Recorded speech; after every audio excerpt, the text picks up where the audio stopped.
This podcast is brought to you by Onnit.com. Go to Onnit, press in church, and get 10% off their tremendous supplements. Number 2, the smarter choice. Get a great shave at a great price, conveniently delivered right to your door. Dollar Shave Club. And right now, Dollar Shave Club is going to give you a deal of a lifetime. The new members get the first month of Executive Razor with a tube of that Dr. Carver's shave butter for only $5 with free shipping.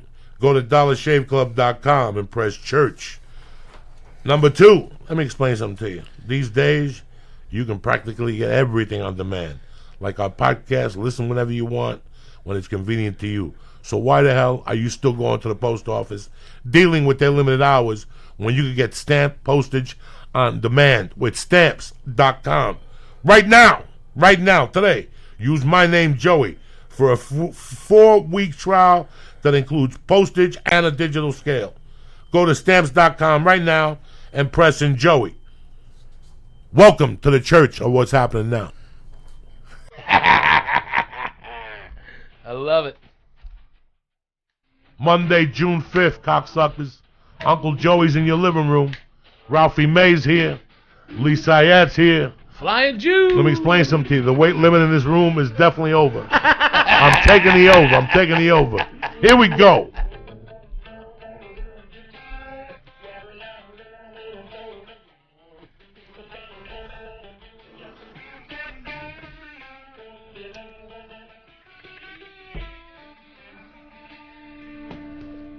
Oh shit. Here it is. This is Joe Perry with the good fucking heroin.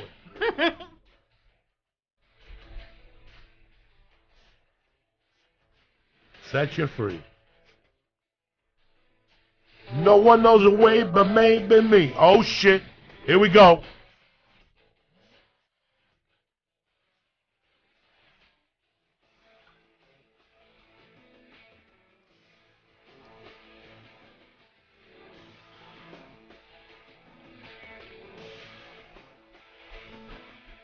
Good morning, glory. Here we go. Living like a king in a rock and roll band.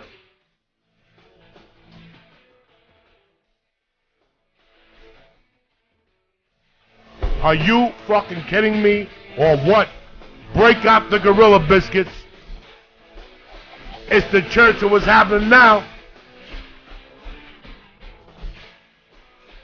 What's happening, you bad motherfuckers? Happy Monday. Happy Tuesday. Uncle Joey here. Direct from Havana. I got my main man, Ralphie May.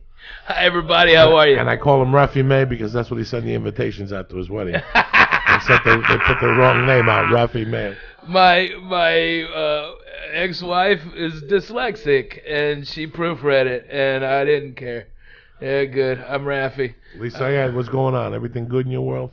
Everything's great in my world. You got your little Crip shirt on tonight. You're ready to get shot by a blood. It's your type of night. You know what I'm saying? I don't live anywhere where bloods are hanging out. It doesn't matter. They'll hunt you down with your luck. You'll probably go to fucking Auntie Chang's Dumpling Palace. You'll end up at fucking Ribs and Chicken. What is that? Auntie Waffles over there on Sunset. Oh, And a Crip will see you with your nice little fucking, blood will see you with your nice little Crippy shirt and shoot you right in the Iranian beard. What are you going to do? You know what I'm saying? All you could do is keep plugging along. What's going on, Ralphie May? You looking good? You feeling good? I'm feeling good, Coco. I'm doing good. I just got back from Denver. It was tremendous. That place is on fire. It's great. The weed was too good to smoke, and it was too good not to, Coco.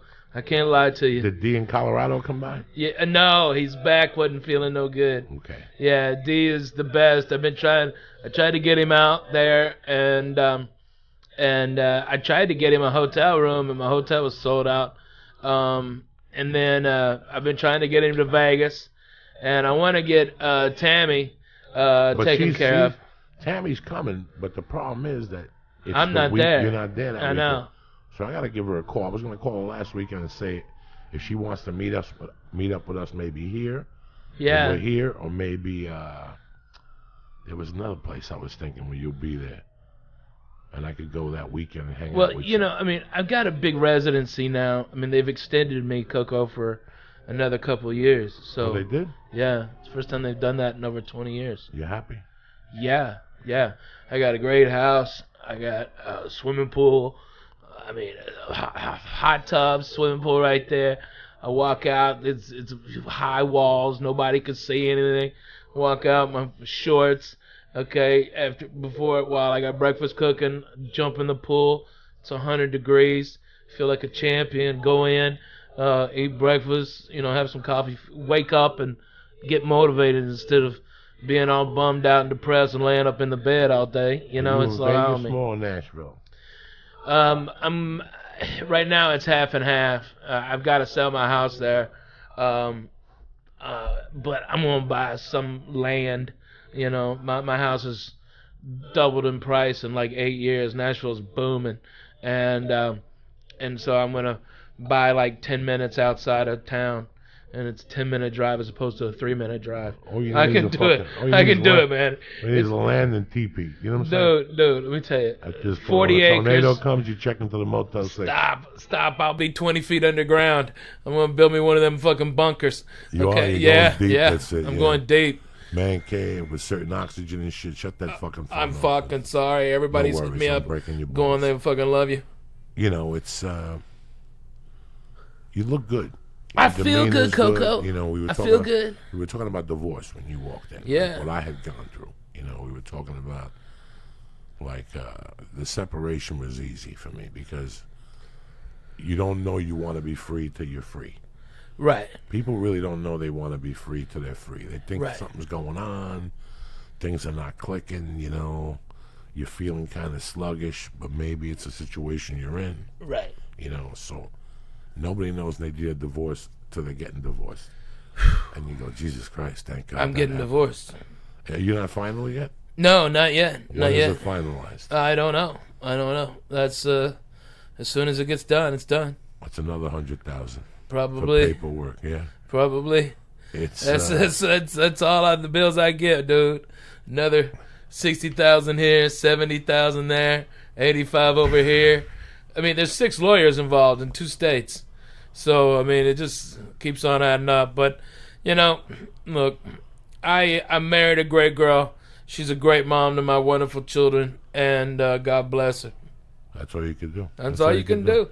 I want her to find love and be happy and just go about her business, I wish I wanted that for my ex-wife. You know what I'm saying? Sorry. I wish I could be positive for my ex-wife. First of all, I don't say what I want for her because you never put it out there. It's like throwing a jab and leaving yourself open. I just leave it in God's hands because, at the end of the day, I'm here. Yeah. And the best revenge is success, Yeah. So it took me years to learn that and to come to terms with that. So now I don't bother nobody, dog. No. I don't bother nobody. I really keep it as light as I can. Yeah. I was telling you that when you walked in before that at times, listen, man, I had a really... There's 2 ways to say it, Ralphie May, and no way is the truth. I could tell you I had a really shitty childhood, but I could tell you I also had a lot of fun my childhood. Right. I couldn't imagine if my mother would have stayed alive, but then she would have also found out I got left back when I was a dumb fuck. So God knows where the fuck that would have taken it. But at the same time, I had these people around me that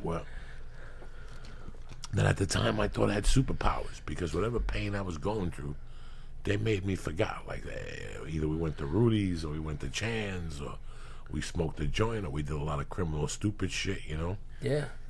And it seems like I've been away from that for 30 fucking years. Like this month, it's 30. Lee, sometimes you sit there and go, oh my God, I have to do that. Lee, this month is 35 years since I graduated high school. Holy shit. Yeah. 35 years. Wow. The other day I got high and I almost got an anxiety attack when I thought about those dates. I had to do the math on paper. That's how fucking blown away I was.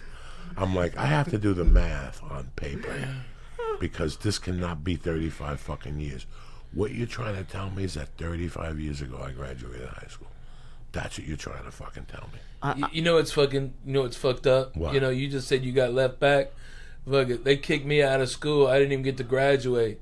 So, like... You didn't graduate on stage either? No. What a fucking embarrassment that is. I know, and my classes had reunions, and they don't invite me. I'm the only one from Clarksville, Arkansas that's, I don't know, been on TV, got 9 specials, Netflix, stand-up comic. We're not gonna have him. It's so crazy. Maybe they... You know, a couple of years ago, in 2010... The class 2010 wanted me to come and give the graduation speech, and the fucking school. So I canceled a week of work. All right, I get a nice suit made for me. All right, I got my car shined up. I'm ready to go back like a doctor and be nice. And 2 days before, they had one of my old buddies call me up and go, "Nah, an insurance guy's gonna talk." All right, the kids wanted me, and they invited me, and I accepted, and so it's like. That whole thing cost me like $60,000 to be called a motherfucker. It's just like, why wouldn't y'all let me be there? I don't know. God bless them. Maybe somebody in Clarksville, Arkansas is a fan of this. I got my buddy, Dirty Sanchez. He's Nicky is right there running a barbecue place with his Peckerwood white hillbilly or pillbilly. So how long ago did you get thrown out of school? I got thrown out of school. To graduate high school? 1990. So yeah, 27 years. 27 fucking years. Jesus I know. Christ. I know. So how long have you My been out of high girlfriend's school? 25. How long have you been out of school, Lee? It's gonna be 10 years. This month. So yeah, I'm having the reunion. I think it's Thanksgiving week, which is weird. I don't keep in touch with anybody. One guy. Where are you from, Lee? Right outside of Boston. Oh, okay. Like North Andover? Sudbury. It's near. Oh, I know where Sudbury is. Oh yeah. It's a yeah. fun There place. used to be a Chinese food place there that had comedy. Oh yeah. No, they had comedy in Sudbury. Yeah. No, I think they had comedy in Worcester. Worcester at the. No, Worcester had it, and then there's Kowloon's. Yeah, Right. that's on Route 1. Yeah, it's on Route 1. That's what Dean Delray and then performing. Sudbury had a Chinese place that I did comedy at one time. It was owned by Nick's. So I did that in the 90s. Was it Lotus Blossom? Because that's like the only good Chinese place there. I think so. Holy shit, that's crazy. Yeah, I never so imagined I've been in your them doing hometown. comedy. Yeah, it's a. I drove through because you always talk about that, Joey, about like seeing where you were. And one of the last times I went to go see my mom, I wanted to go alone. She ended up driving me through the town. We just drove past my old house, and it was weird. It was kids I babysat are juniors in college and about to go to college now. Like And you can't go home. It's different. Yeah, it's terrible. It's just 35 fucking years ago. Are you a different man than you were then? Without a doubt. First of all, You were already I'm doing a man comedy, now. right? You were already doing comedy, Yeah. right? When you got in high school, you were already doing stand-up. Yeah. Wow. See, that's completely... I didn't know dick.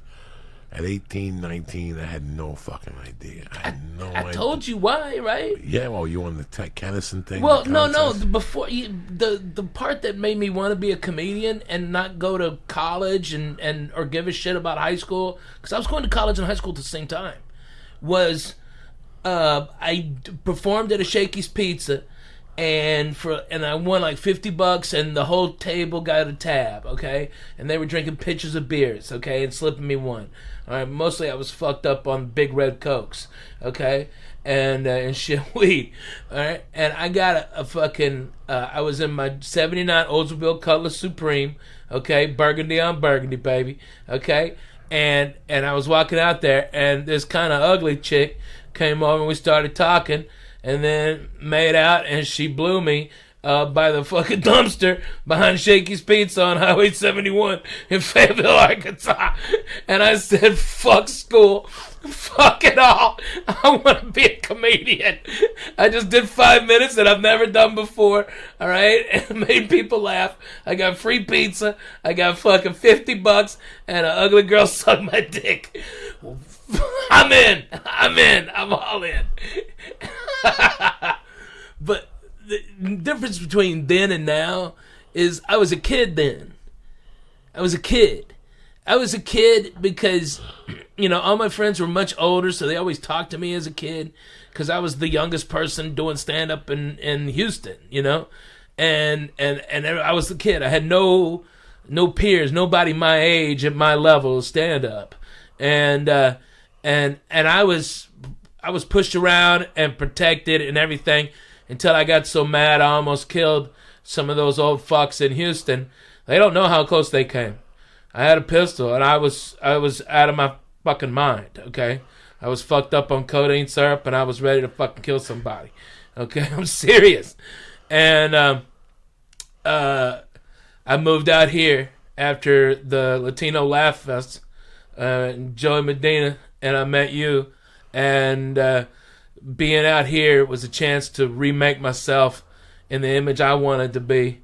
And it was harder than what it was in Houston to survive. Everything's more expensive. And that really, from 98 till when my father passed, was me becoming a man. And the last straw was my father passing. I don't think you're a man until you don't know you're a man until your father passes away. And you're no longer a son.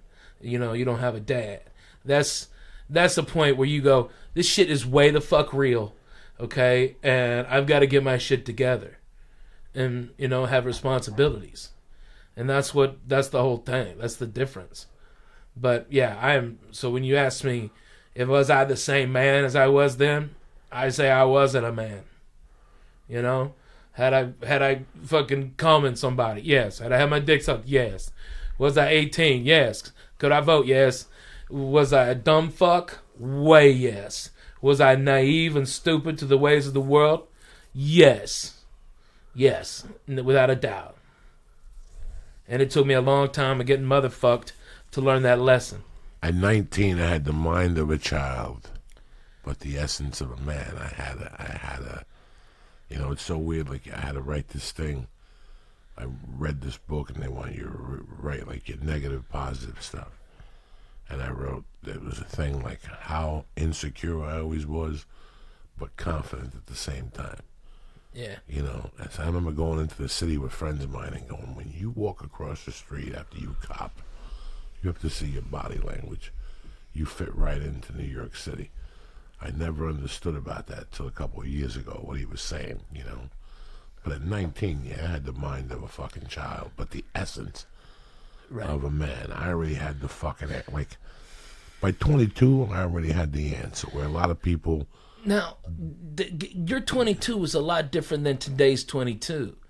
I mean, not for nothing, it's like your 22, with the way you had to come up, losing your mom and your stepdad and all the shit you went through, you were forced way before. One of the biggest parts about being a man is realizing you got balls for a fucking reason. You've got to live, you got to survive, you've got to fucking work. Nothing is free. You got to fucking have it to make it happen. And you had to do that. You had to fucking live. And so you lived with the cop. Okay, you lived with, your other friends, and you go drink in the hashways. You'd go down and get you a yoo-hoo and a roast beef sandwich with mayo on white.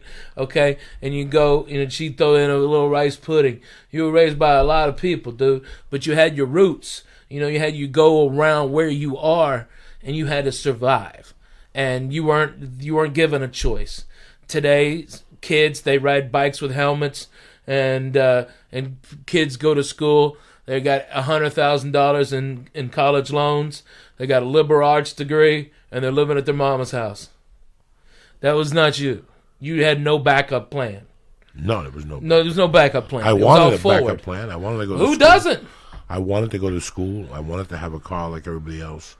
Yeah. I wanted to have nice clothes, but there was no backup plan. And you know what? How some people, I always say this, how some people join a cult, or some people join Scientology, or some people join Bikram yoga.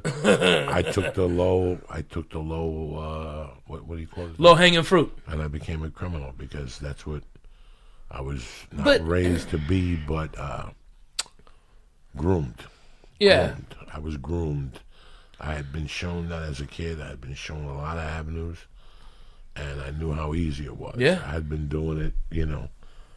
I can't believe that the summer that I turned 16, I hit the number.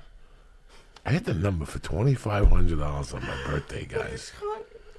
That's strong. Did you ever know that, Ralphie? I don't think I did. It was a 2-foot blizzard in Jersey. Holy shit. And what I wanted for my 16th birthday was, I started the day at a karate tournament. Yeah? All right, and the deal was I was going to get first place in fighting and first place in form, and then I was quitting martial arts.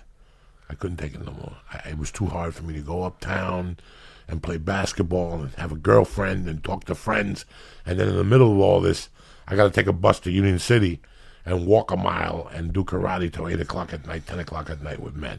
There was just, the schedule was too packed. And besides, those guys didn't get high. They didn't listen to rock music. I loved them. I loved geeking out with them on the weekends. So that Sunday, I started at a competition like in fucking Newark. They were going to cancel it, but they shoveled the roads. And I got to go to the competition. I got disqualified. But before I was leaving, no, I'm lying to you. I came back from the competition about 1:30. And North Bergen kids were like, what are we going to do? And I go, let's go to the movies. Let's go to Jersey City to the movies. Let's take the number 1 bus and go to Jersey City. So as I was leaving, my mother was drinking with the bookie and his wife and his brother and the cousin and the people across the street. And my mom looks at me, she goes, he wants to give you a present. He wants you to put $5 on a number. What number you want? I got 219. And I just left. And I didn't even fucking think about it. Oh, my God. I went to the movies. I bought sporting goods in Jersey City, right across the street. I used to buy sporting goods in those days. They're probably still there. In Journal Square, from where the dude who blew up the World Trade Center the first time, the blind guy, that was his office. Sheikh Khalid. Sheikh, whatever his name is. But I walk in the fucking door. Me and my friends got to take off our shoes. And my mother hugs me and goes, congratulations, you hit the number. I go, come on. I go, what did I win? And she goes, for $2,500. Wow. So I gave him a $500 tip. Oh, that's nice. I gave my mother $500 and I kept $1,500. And the deal was I was supposed to put it in the bank. Fuck you. Yeah, right. I took a nickel out of that motherfucker and started buying acid every weekend. Up in Pittsburgh, doubling my money, tripling my money every week. It was ridiculous. I was living like a fucking prince. As long as I had that acid, I always had $200 cash on me. Yeah. Because it was an $85 investment, and I was getting back $300. So I was making $215 on every 100, Jack. I would sell 100 in 2 days, Lee. When you're fucking 16, you're making $215 every 2 days. So wait, how many hits of acid would you buy? 100 for $85 and sell them for $3. And then, but did you ever think about like what transporting 100 hits of acid across state lines would have? Not one time. Oh. And I could look you in the eye and tell you that. Not one time. I knew I was going to sell this in North Bergen to high school kids. It was a bubble. I was completely safe. Completely safe. I would sell Black Beauties. I would sell ups. And I dabbled a little bit of weed. A friend of mine, Joe, would sell me a quarter pound for $200. And I'd sell an ounce for $100. So you'd make $200 right off the fucking top. I usually make $150 and smoke pot like a savage for a night with my buddies. Show up with a bag bigger than your fucking head, Lee. Jesus Christ. Oh my God. That hustle has been taken away in this country. Yeah, See, that was a hustle. That was a way of life. Guys like Ralphie May, guys, they figure out a way how to make a great living and not bust their hump. So what they would do is they would fucking get a job that they worked 8 months of the year, but in June they were guaranteed laid off. They would collect unemployment till October, and the whole summer, how do you think they lived? They got $450 a week cash from unemployment, plus you made $1,000 a week, either booking or selling something. Remember, Lee, you could buy 100 Quaaludes and sell them at the bar in one night. Wow. So it was $200 for 100 Quaaludes. I don't think I could. Lee, all you got to do is take a piece of this Quaalude, break it in half, and eat it. Put it in your pocket. You come to my house at 6:30. You come to my house at 8. This is how quick it was, Lee. I swear to my mother's grave. I swear to my daughter Mercy. You come to my house at 8:30. I give you 100 Gorilla biscuits, right? You don't have to wrap them in aluminum foil, nothing. Just put them in your pocket. I saw it done. I saw guys way dumber than you. And I don't mean that way. I know guys that are completely idiots. You're college educated. You just wouldn't know. I have an arts degree. Your body language would give it up. But I know guys like you. Right. Oh, my God. That would live at home with their mothers. That on Friday and Saturday. On Friday, I'd see them at 8:30. Sell Quaaludes. You give them 100 Quaaludes. They go to a bar and they buy the half. A guy like you would just buy the half a Gorilla Biscuit, put it in your pocket. And pretty soon your eyelids start to close like that, and people would know. People would walk over to you and say, Lee, what are you holding? That's like the open sign? And you just tell them right off the bat, I got Lodi. Who wants to go to Lodi? Because Lodi was a place in New Jersey. I had an Aunt Maudie Bell in Lodi, Texas. Okay, Lodi. That's so funny. So they used to call him Lodi. Lee, if it was a Friday night and people were doing blow at $4 a piece, everybody who would come to you would give you a 20 and take 5 from you. You think of look at that? Yeah. Nobody would come to you and buy one Quaalude. So 5 people buy. You wouldn't even believe it. You'd be back, and once people knew you had Gorilla Biscuits, good ones, on the weekends, Thursday, Friday, Saturday, shit. All you'd have to do is go to 3 neighborhood bars. You could Uber in between those bars and just drop 60 to 70 off at each bar and go on your way. Make your profit. See a guy like Ralphie and go, Ralphie, you want to make an extra money here? I'm going to give you these for $3 a piece. Sell them for $5. Ralphie's a doorman at fucking Jazz LaRue. And you leave the last 30 with Ralphie. And you just made yourself 400 fucking bucks. Maybe even 600 because you sold 300 of them. That seems a little too easy. That's how easy it was. That's how easy it is. Did the bee get you? I'm looking for it. I know. It's around here. There's a fucking bee in here. It was so crazy when you think about it. And am I ashamed of this, Ralphie May? You know I can't lie to you. No. But there was a time I was under the fucking credit card, dude. And I still, to this day, out of all this shit I did, there's 2 things that I sit back and giggle and go, how the fuck? Not hula hands. The ground round and Sundays. And I look at you as a man.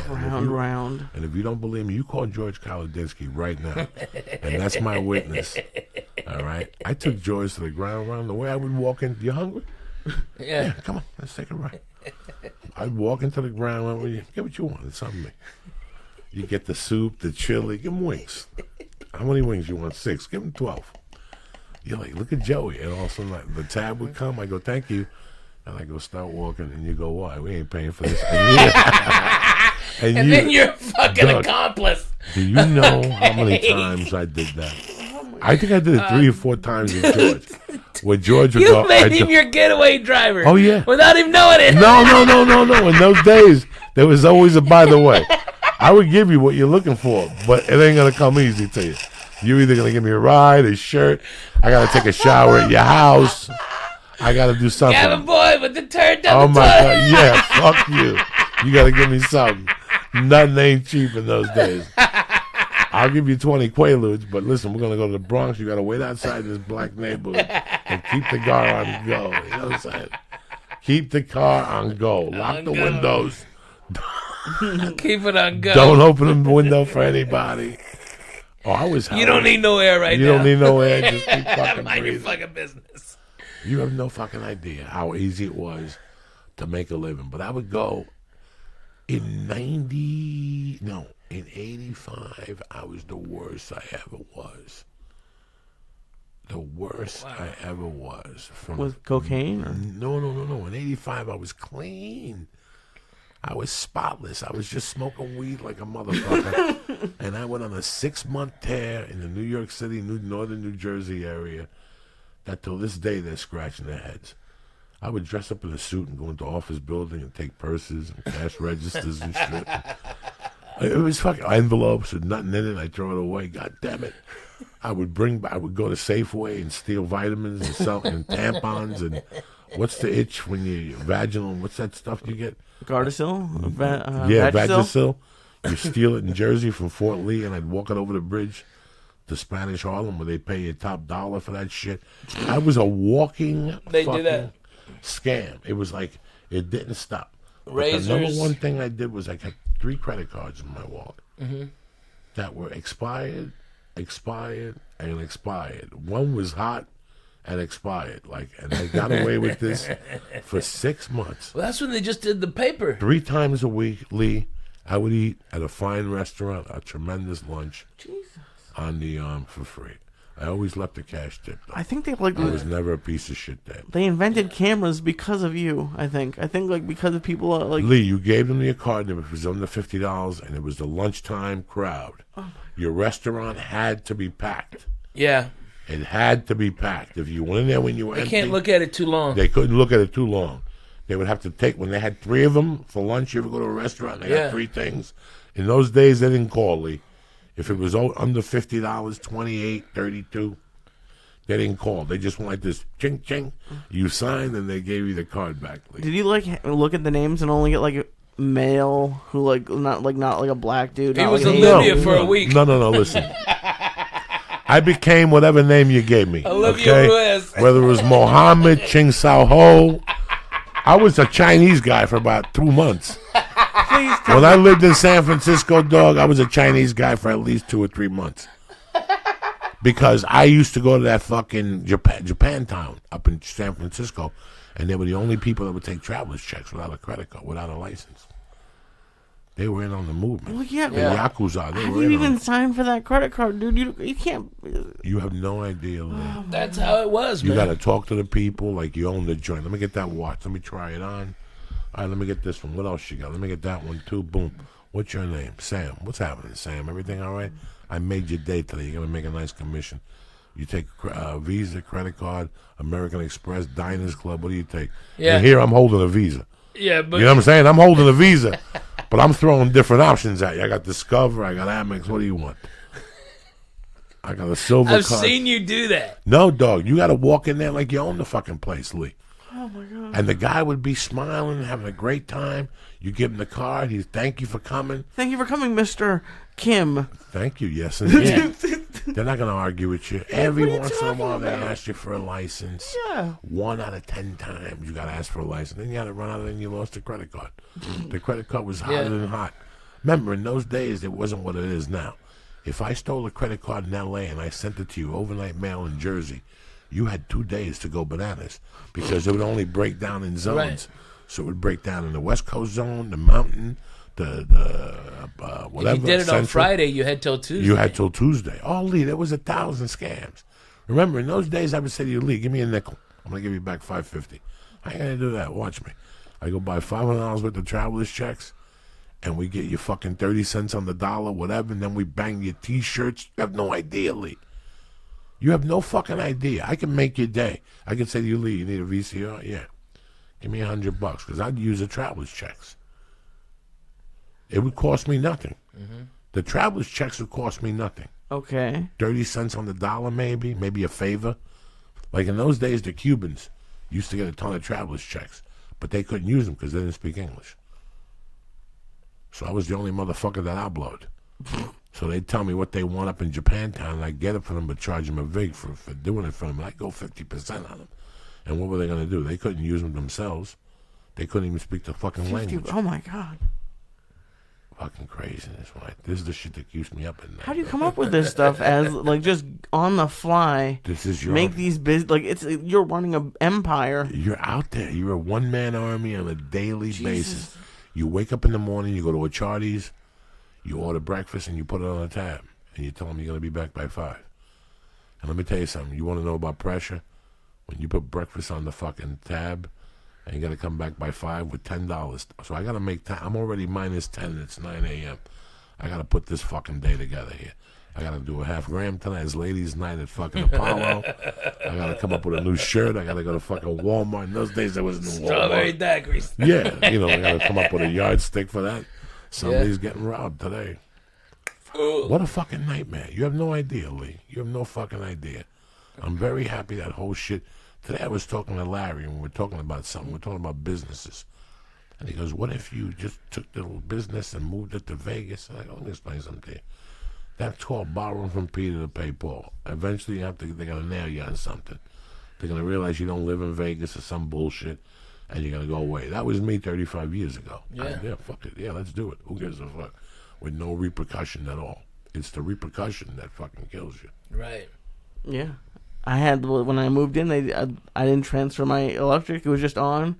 I had it for like a year and a half, and they just turned it off one day.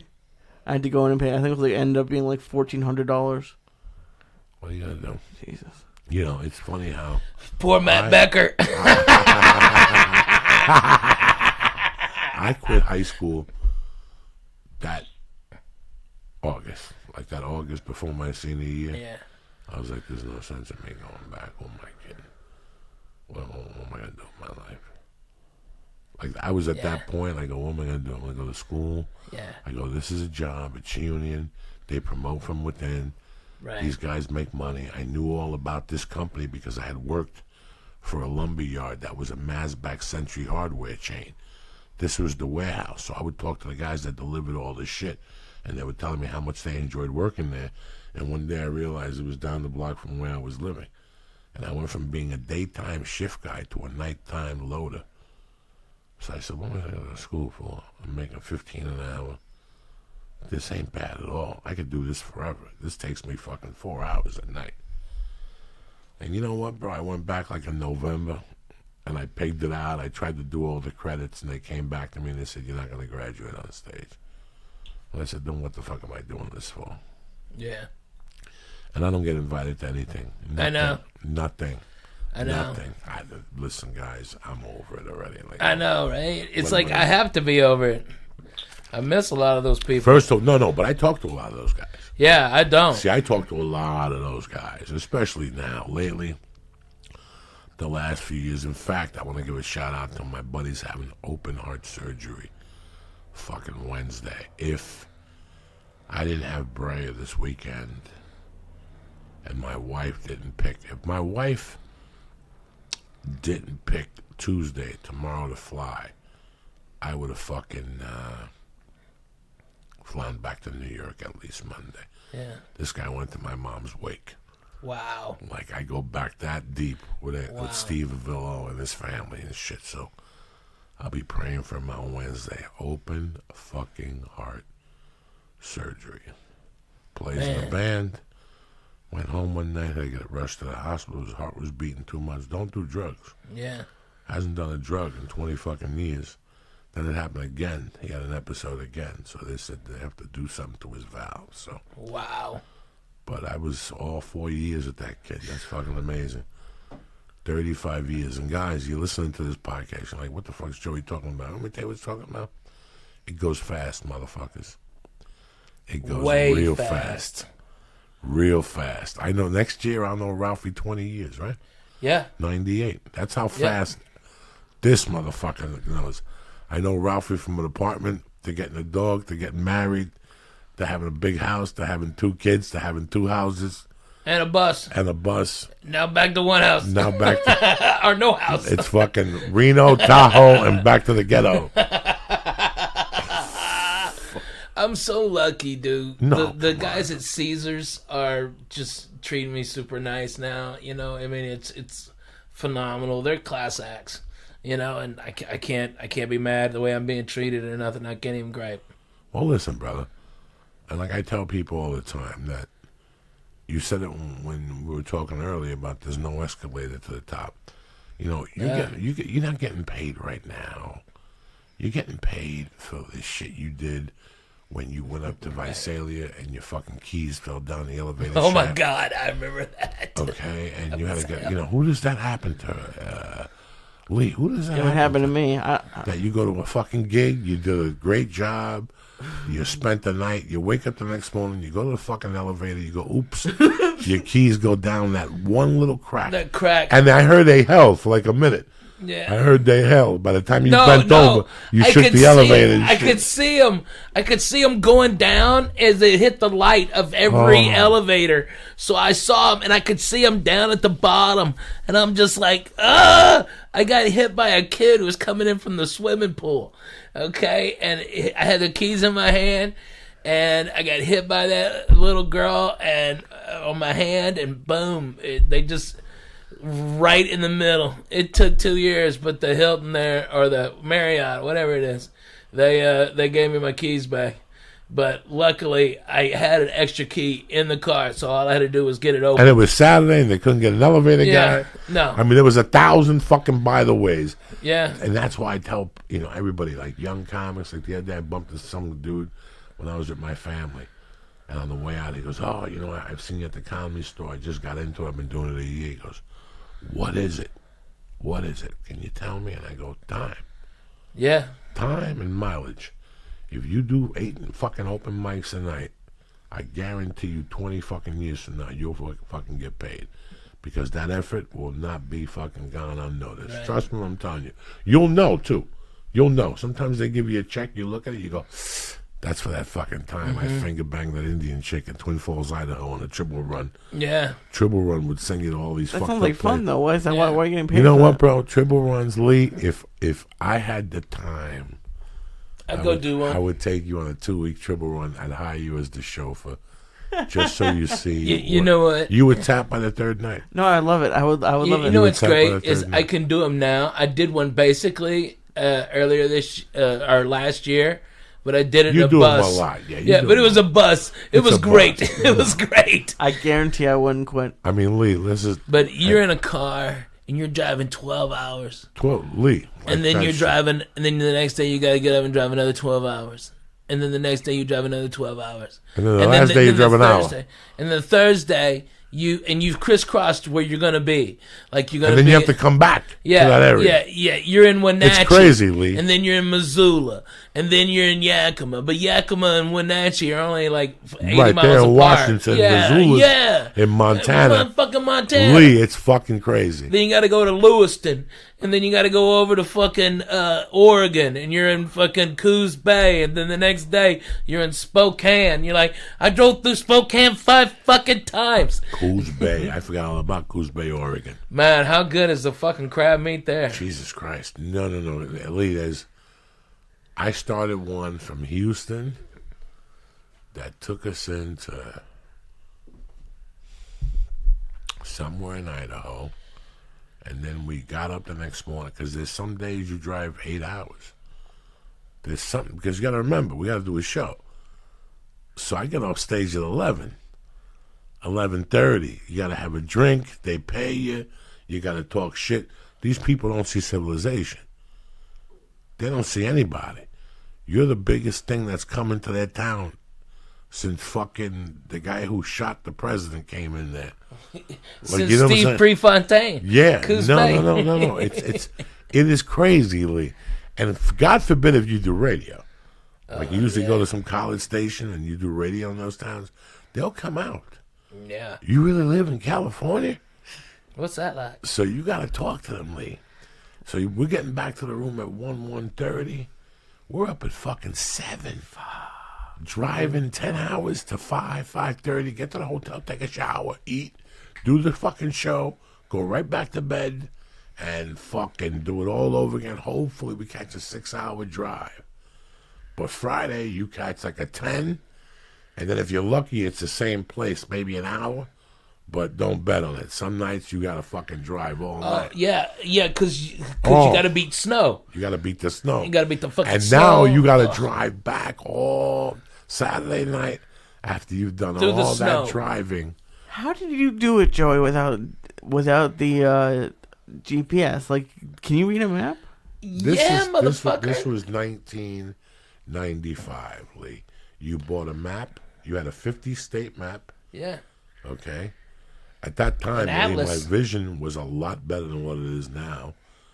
I tapped out once I moved to L.A. L.A. had a different thing. Thompson guy. That confused the shit out of me. I'm no fucking Phi Beta Kappa here.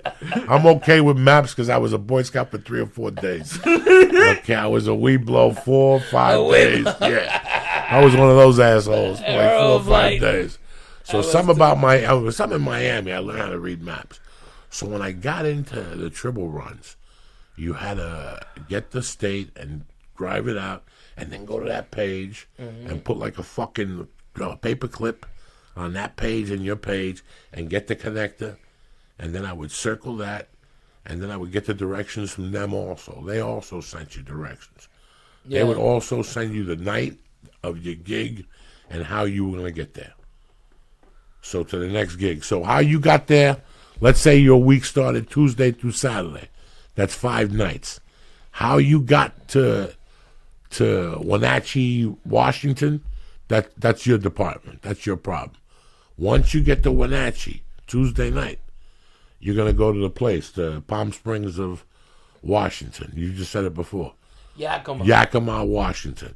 And then you're probably going to go to Missoula on fucking... Now, people like Donna Richards in those days and the other lady, they had runs, but their runs were like 4 hours in between. Right. That's 4 or or manageable. 5 hours, yeah. No, that's not bad at all. No, those other ones, those triple runs, they were a 12-hour run, kid. And like, what happens with weather, construction? Fuck you. Accidents. If let's pretend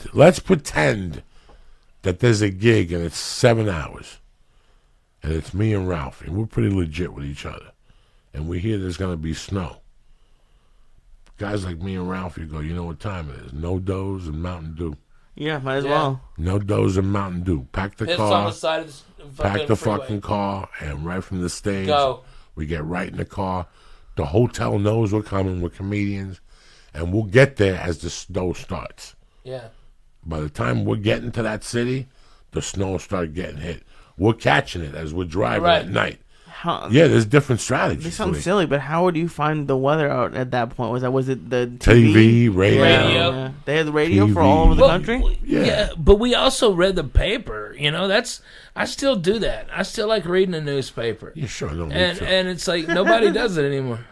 Nobody does it. I don't anymore. read the LA paper. I'm not gonna lie to you. If I Nah, buy it's got no. every it's not once in a fun. while, I pay the $2.50 for the New York Post. Right. At the airport, I rip it off because it's a federal charge. Yeah. Right. You know me, I want to be locked up next to fucking what's his name for a week so I get some info out of him.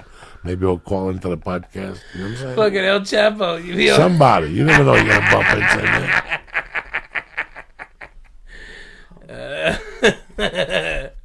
So I funny. wish my memory was clearer of those times. Well, There's I mean, maybe like 3 or 4 prisoners, maybe 5 that I did time with that I remember. That from time to time their name will pop up and I'll look them up on Facebook. One kid I found his son Oh wow. and we communicated for a while. Then I don't know what happened there. And the rest of the guys, like I remember Etchy. He's a black dude that was like from Indiana. I did time with him. He was cool as fuck. Spencer Antoine, I looked up. First of all, if I'm 50, Spencer's got to be fucking 80. Because when I was 25, he was 55. Wow. Right? So I was doing time when I was 25. But I'd love to reconnect with him and just talk some shit. All the dudes in the AIDS unit, they got to be dead. That was 87. That was way before the medication. Yeah. And they weren't looking too good then. There was a black dude in the AIDS unit that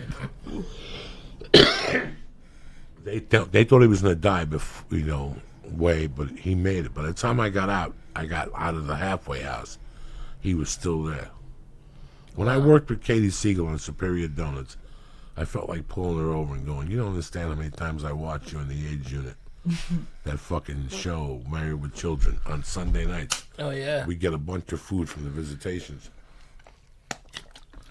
And we'd fucking watch Married with Children. Like 8 prisoners, and the dudes who had the AIDS, they wouldn't leave their bedroom. Yeah. They would stay in their bedroom. But we were cool with shit with them, bro. We would knock on their door and make them come out and eat. We used to have tons of food, man. Is that me? yours? You? It's not me. No, it's not me. My phone's off. I'll turn mine off. Maybe it was mine. I don't know.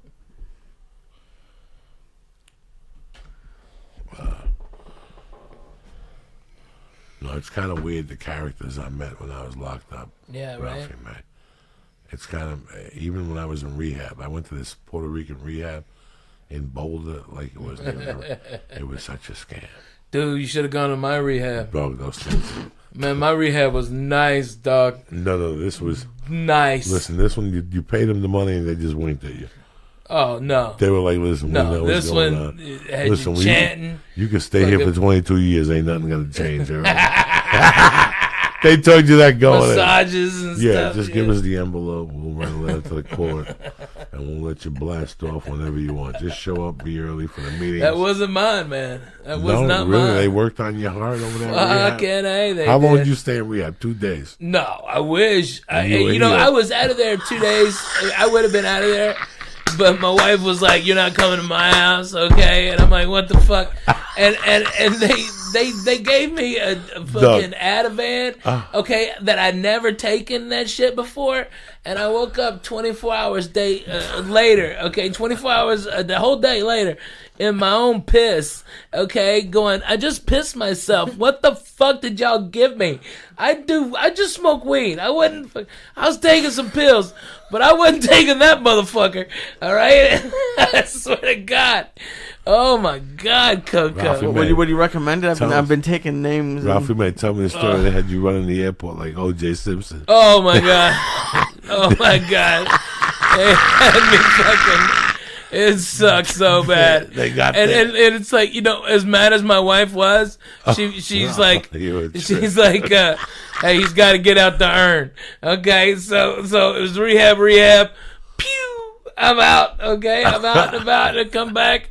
They made me take piss test. There's nothing in it again. I'm like, I told y'all. What the fuck? Let's just go. But it was good to get my head right. How long did you stay in rehab? 34 days. That sounds nice. Yeah, it was great. I ran it out to the insurance, said, fuck it, we're out. Insurance billed it? Yeah. They paid for the whole thing? Most of it. Yeah, it still cost me like $60,000. When you went to the rehab, did it help you? You know what? It didn't. I wasn't addicted to drugs. I was gonna be, because I had PTSD, and I would have been. I really do. Why are you laughing at PTSD? Because he's a cocksucker. That's why, and he loves torturing me. I'm just trying to think. What, he's got PTSD? I was there on many occasions. Yeah. Was it the fall on Gardner? No, cocksucker. That's what Ralphie May, get up! That thing is gonna mug you. Was it the time we found the hooker? I mean, there was a lot of situations when you could have gotten PTSD. That's all I'm saying. No. It was when I almost died in Tampa, but you were fucking such a dick. All right, I know. Put the sandwich down. That's what it means for Ralphie May. You told me that joke one time. You go, you got PTSD. I mean, put the sandwich down, cocksucker. That's the problem you got. But I would have been addicted. I would have been. Ain't no doubt about it. And I'm on Lexapro and Lamictal now, and man, I feel phenomenal. I'm not fucking bad about nothing. You should be like a rap on the commercials for them. Man, I do Dollar Shave Club. I can do it all day. What's Lexapro for? It's an antidepressant. And does your dick still get hard now? Yeah. There's got to be a by the way. No. With the Lamictal, my cums are like twice what they used to be. Okay, it makes your fucking semen load twice as much. All right, which means my nuts get a little sore, so I gotta fucking drop a batch. I'm pretty regular. Okay, but man, it's like more volume than. It's like a fucking wet sock or a ladle of pancake batter up against the wall. It's like it's like Stymie when he got hot with the ink. I'm over here laughing because there was 2 other times when Ralphie got PTSD when I was there. 200? 2 other times, not 200. The one time he got up yelling and his head went into the light bulb and it burned the top of the sky. That's not PTSD. That was hilarious. And sleeping next to Jodie Furtick when she's passed out and you want to finger her to death. And you got to sit there for an hour. You can't. Whacking off in your pants. Oh, my God. That'll give you PTSD. Okay. Oh, my God. Me and Ralphie would play fucking drink a pool with Jodie. And we'd sit there praying for her to just take her clothes off and blow. Oh, my God. It was terrible. Oh, my God. Fucking crazy days, Lisa. I had 20 years of comedy in LA. Fucking fucked up building. Just. It's so crazy, dude. Like, I was at the store last night, and like the new comics, they don't have a lot of camaraderie like we do. Like, the same guys that we used to roll with, I saw last night, and it was like, even though I haven't seen them in a year, it was like I saw them last week. You know what I mean? Because we were down so much, you know? Like Mike Young, okay? Saw Mike Young. It was good to see Mike Young. Yeah, right? Night. It was good to see Brody Stevens last night. Man, no shit. Chris D'Elia had me dying. Dude, you had me dying with that fucking harp. He was doing something about Tupac. That when Tupac was dying in Vegas, he was taking his last couple of breaths. The cop went up to him and said, Tupac, quickly, please just give us something. Tell us who shot you. You saw who shot you. And Tupac took a minute and gave the cop the finger.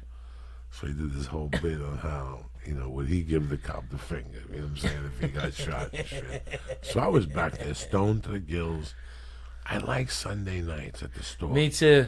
I like the off fucking nights. Yeah, but there's no off nights at the store no more. Dude, it was I had to busted. Dude, I had to sit on a stool. Yeah. On the doorman stool to watch your show. So that was PTSD. There was a couple times you with me. No, it was just PTSD fucking me dying. It was me almost dying and not being able to breathe for 11 days and no sleep. It fucking broke you. You know, I mean, I couldn't sleep for 9 days straight. I was in ICU. I had this thing breathing for me. I couldn't go to sleep. And so they were sucking stuff out of my lungs. And it was brutal. It was fucking brutal. And that's why, like, I can't sleep on white sheets. Because it reminds me of the hospital. I have a really hard time sleeping. Because I don't want to... If I go to sleep, I think I'll die. All right? And so that's why I take the pills now, and now I sleep, and I'm not crazy no more. Good. Where's Tony Bennett, cocksucker? Did I tell you he came to one of my shows one time? Absolutely. He's so cool, man.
Real quick, Two Bortak, Phil P. Marchetti, Dominic Salas, you fucking savage, Lemon GF, Tony Eichenlaub, Ookie Spooky, Andrew Wong, and my main motherfucker, Joe Abraham. You know what I'm saying? Hey, I got one. I got a fan, a buddy of mine. His name's John Roberts. Listen to this guy. He's an Ojibwa Indian, okay, on the Red River Reservation up in northern Minnesota. He has, I think, 9 kids adopted, and he's a stand-up comic, and he's a member of the Church of What's Happening Now. Give him a shout-out there. Fuck yeah. John Roberts, you're a fucking funny motherfucker, all right? And I worked with him. The guy's great. He's fucking phenomenal comic. Was that part of the fucking court agreement? No, dude. The natives, they like me, man. I've raised a bunch of money for them, and I like, man, I'm glad that thing happened. I didn't know how fucked the Indians were. Did you know how fucked they are? Yes, I know. I didn't know that. I thought like after like the Trail of Tears, because I went to school in Arkansas. They didn't put, oh, this is what happened to the Indians. Okay, it's like after the Trail of Tears. I guess I thought everything just worked out. Ralphie May, let me explain something to you. I grew up with a cast of characters that would say things to you, and you would have to look at them and you wanted to question them. But you knew you were way beyond the question because they were so real. Yeah. You had 30 seconds to decide where this motherfucker was coming from. And they would say shit from Darren Rago to Timmy Holloway. Today, Timmy Holloway sent me a tweet. And one night, it's 1984. It's the height of cocaine. Everybody's doing it. Miami Vice is on. You can't talk to a motherfucker that's not snorting or smoking bazookas or whatever the fuck it is. And we're standing in front of Corky's. I'll never forget. I could live to be 80. Now, Timmy's brother was my age, who's crazy, very funny, and very low-key. He don't like no drama. He don't like people with long hair. You know what I'm saying? He's one of those fucking dudes. I will never forget this. What about Rager? Who? Was it Rager? Isn't that the guy? Rago wasn't there that night. Rago at that time was in love. At that time, this was the cocaine crew. It was me, the Pelican, Stinky, and Fernie. No, Fernie was murking, but not really. He was mad at me. So that was the original three, and then Timmy, and then we had, whatever. But us three always try to find a way to get a package. Lubes, Venieri was in the circle back then. I like Venieri. He was the driver. We would always work for him and shit like that. What the fuck am I talking about here? What about Ralph Fuso? Ralph Fuso. I grew up with, but Ralph Fuso was a bit different. He was a nice kid. Basketball kid. He was a right? nice kid. Football kid. He was a really nice kid. So we're standing in front of Corky's. It's a Saturday night. It's 2 in the fucking morning. And there's a commotion outside. We're inside, I'm sorry. And we go outside, and somebody yells at the guy I'm standing at, Roger, your brother's outside. Come on out. And Roger goes, what the fuck? And so I walk out there with him, and Stinky walks out, and somebody else. I'll never forget that the little brother's outside. He's like, I wanted to see what the hell you were doing. But the little brother left the car lights on. He left the car on, double parked, with the hazard lights? with the hazard lights. Yeah. And I'll never forget, he bends over and goes, Timmy, what's the circus in town? Go turn the fucking lights off in that car. What's the circus in town? My point being that, I grew up with people who would say shit to you, and it's always something. Let me tell you something, Ralphie May. I love you to death because the last 20 years you've made it cool for me to be alive. Like, you've made it this acceptable. Like, when you used to go on the road and come back 2 weeks later, I loved you because you got me weed and shit like that. But I really love seeing you because I really missed you. I figure without you, I'm at the store by myself. I'm fighting these motherfuckers. Dude, we were. It was me and you in that little fucking apartment, and it was just a crazy situation. That's where this began. And I would tell you shit, and we would giggle, and it's just weird that every time, the hospital, the PTSD, the fucking, Yeah, I was going to ask you, Ralphie, how do you, survive 20 years of Joey's, mental torture? There should be, a plaque for you, longest running. Right. Yeah, longest running friend. Okay. No fucking idea. All right, first of all, build up a tolerance to that weed, okay? All right, you got to have a mind. Now, have you been a getaway driver yet? No. I'm not aware of anything. No, you haven't been a getaway driver yet? I don't believe so. And Coco's not the same Coco he was. No, okay. No. So and I mean, while you get the Bolivian flu every once in a while, you never fucking brought it around me. No. I do little bumps in your bathroom, right? But nothing disrespectful. I if when I first got here from Houston, if you'd have put out Coke right there, I'd have died. All right. But you were always a gentleman. Always a gentleman about it. No. I wasn't even talking about that. I was just talking about him torturing you mentally. Oh my God, the tortures. Okay, all right, I broke my fucking hand. I hit a guy at the fucking at the post office because he pushed an old lady down because she couldn't hear the Asian lady. She was an old Russian lady. All right, and he couldn't hear the next go, net please. Okay, and so the Russian lady was standing there, and this douchebag LA guy pushed her, and she fucking snapped her fucking arm. Oh my god. Yeah, right in front of me. So I turned around and hit the guy, and it fucking broke my hand. Okay? And so I go home. I'm fucking calling Joey, and I'm shook up, man. I'm like, Coco is like a shark. If he smells blood in the water, if you're upset about something, that's what he's going for. All right? And so he called me up and goes, get out of there. Get out of there right now. The police are coming right now because you knocked the guy out. Let's go out the back door. I'm outside at El Compadre. All right, go out the back door right now. All right, and I ran out the back door thinking like that, and I didn't have my keys. So I could lock myself out of the back of Gardner. So I had to walk and I was, you're fat, you're mad. Okay, you're mad. Like, now I got to walk around the goddamn front to get in there. Or I'm hiding, thinking about, do I go down to Josh Wolf's house? Okay, what do I do? What do I do? It's crazy how many getaway drivers I used that I had to cut a piece in. And it's crazy how many getaway drivers I did something with. Until today, they have no idea it went down. Yeah. I think I'm in that group, maybe. No. Not like a getaway, but you like have no idea. A fast leaving. You have no idea. And you know what's crazy? Like, I remember like 4 of them now. I don't remember the good ones when you come back bleeding and the people like, what happened? Oh, you come back like OJ. Yeah. Your hands are cut, your eyebrows on fire, your shirt's ripped. Yeah. And what the fuck were you? Oh, I had to go take my shirt out of the laundry. You fucking retarded. Are you fucking crazy? You're bleeding from your hand. It's gashing to death. Man, I tell you. Oh, my God, Lee. When I remember one of the funniest mornings. We get up and have coffee at like 9 o'clock. And I thought you were gonna be at the house. I thought, he's got a key. Just come in, fucking lay down on the futon, and go to bed. All right, maybe take a shower and go to sleep. All right, we didn't give a shit.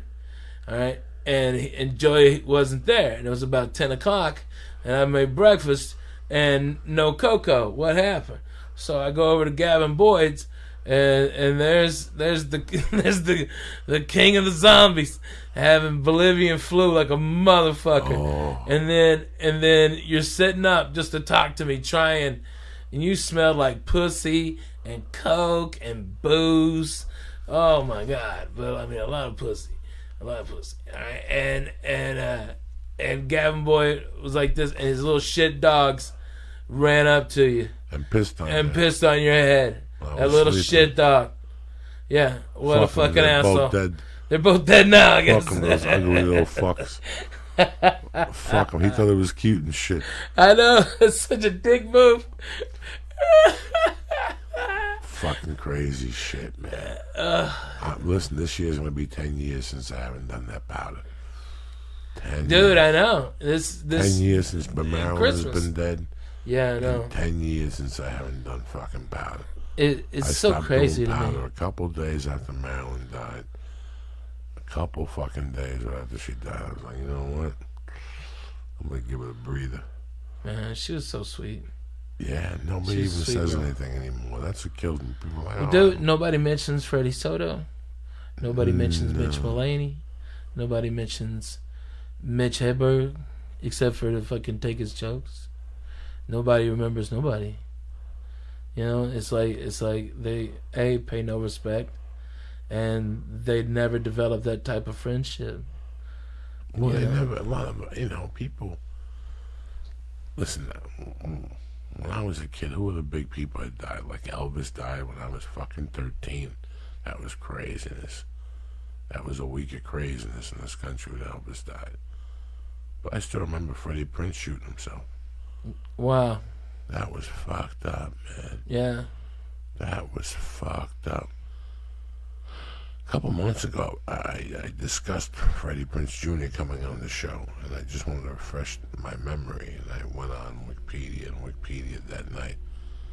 What I remember from that night was, bro, I was fucking young, Ralphie. Yeah. I was young, but I was starting to not drink, But I was starting to smoke reefer and shit like that, like, and I would smoke reefer and go uptown high, and then I would eat pizza at Blue Flame Pizza, which was the spot in those days. And after you ate the pizza in those days, you had about an hour and a half of giggles in you. Then you'd go home. Right. You know, you had about an hour after you ate the pizza, you Vizined again after the pizza. Then you Vizined again. The smell of pizza, if you put garlic on your pizza, that kills everything. That kills the weed and stuff like that. So that was the fucking call when you got high in those days, you know. But I still remember going uptown, and on the way down, somebody, because on Fridays was Chico and the Man. Yeah. Chico That was and the such Man a great and show. Sanford and Son. Which was the same show. It was the same show. But Garage. but Freddie was so goddamn more funnier than Lamont. Lamont sucked. All right, like I wanted Freddie to be Red Fox's son. All right, that would have been a hell of a show. That would have been a hell of a show. And then have Shady Grady come in. Okay, you know. All his fucking crazy I know, buttons. man. Shady Grady. But I was Steady out Freddie. that night. I was out that night. In those days, I don't know what my curfew was. Maybe 11. Like it was a curfew, but not really a curfew. I'll never. How old were you? Let's pretend 13. Maybe. 8th grade, maybe. 11, 10:30 if I was lurking in the neighborhood, you know. Yeah. That type of shit. Because in those days, your call time was 10.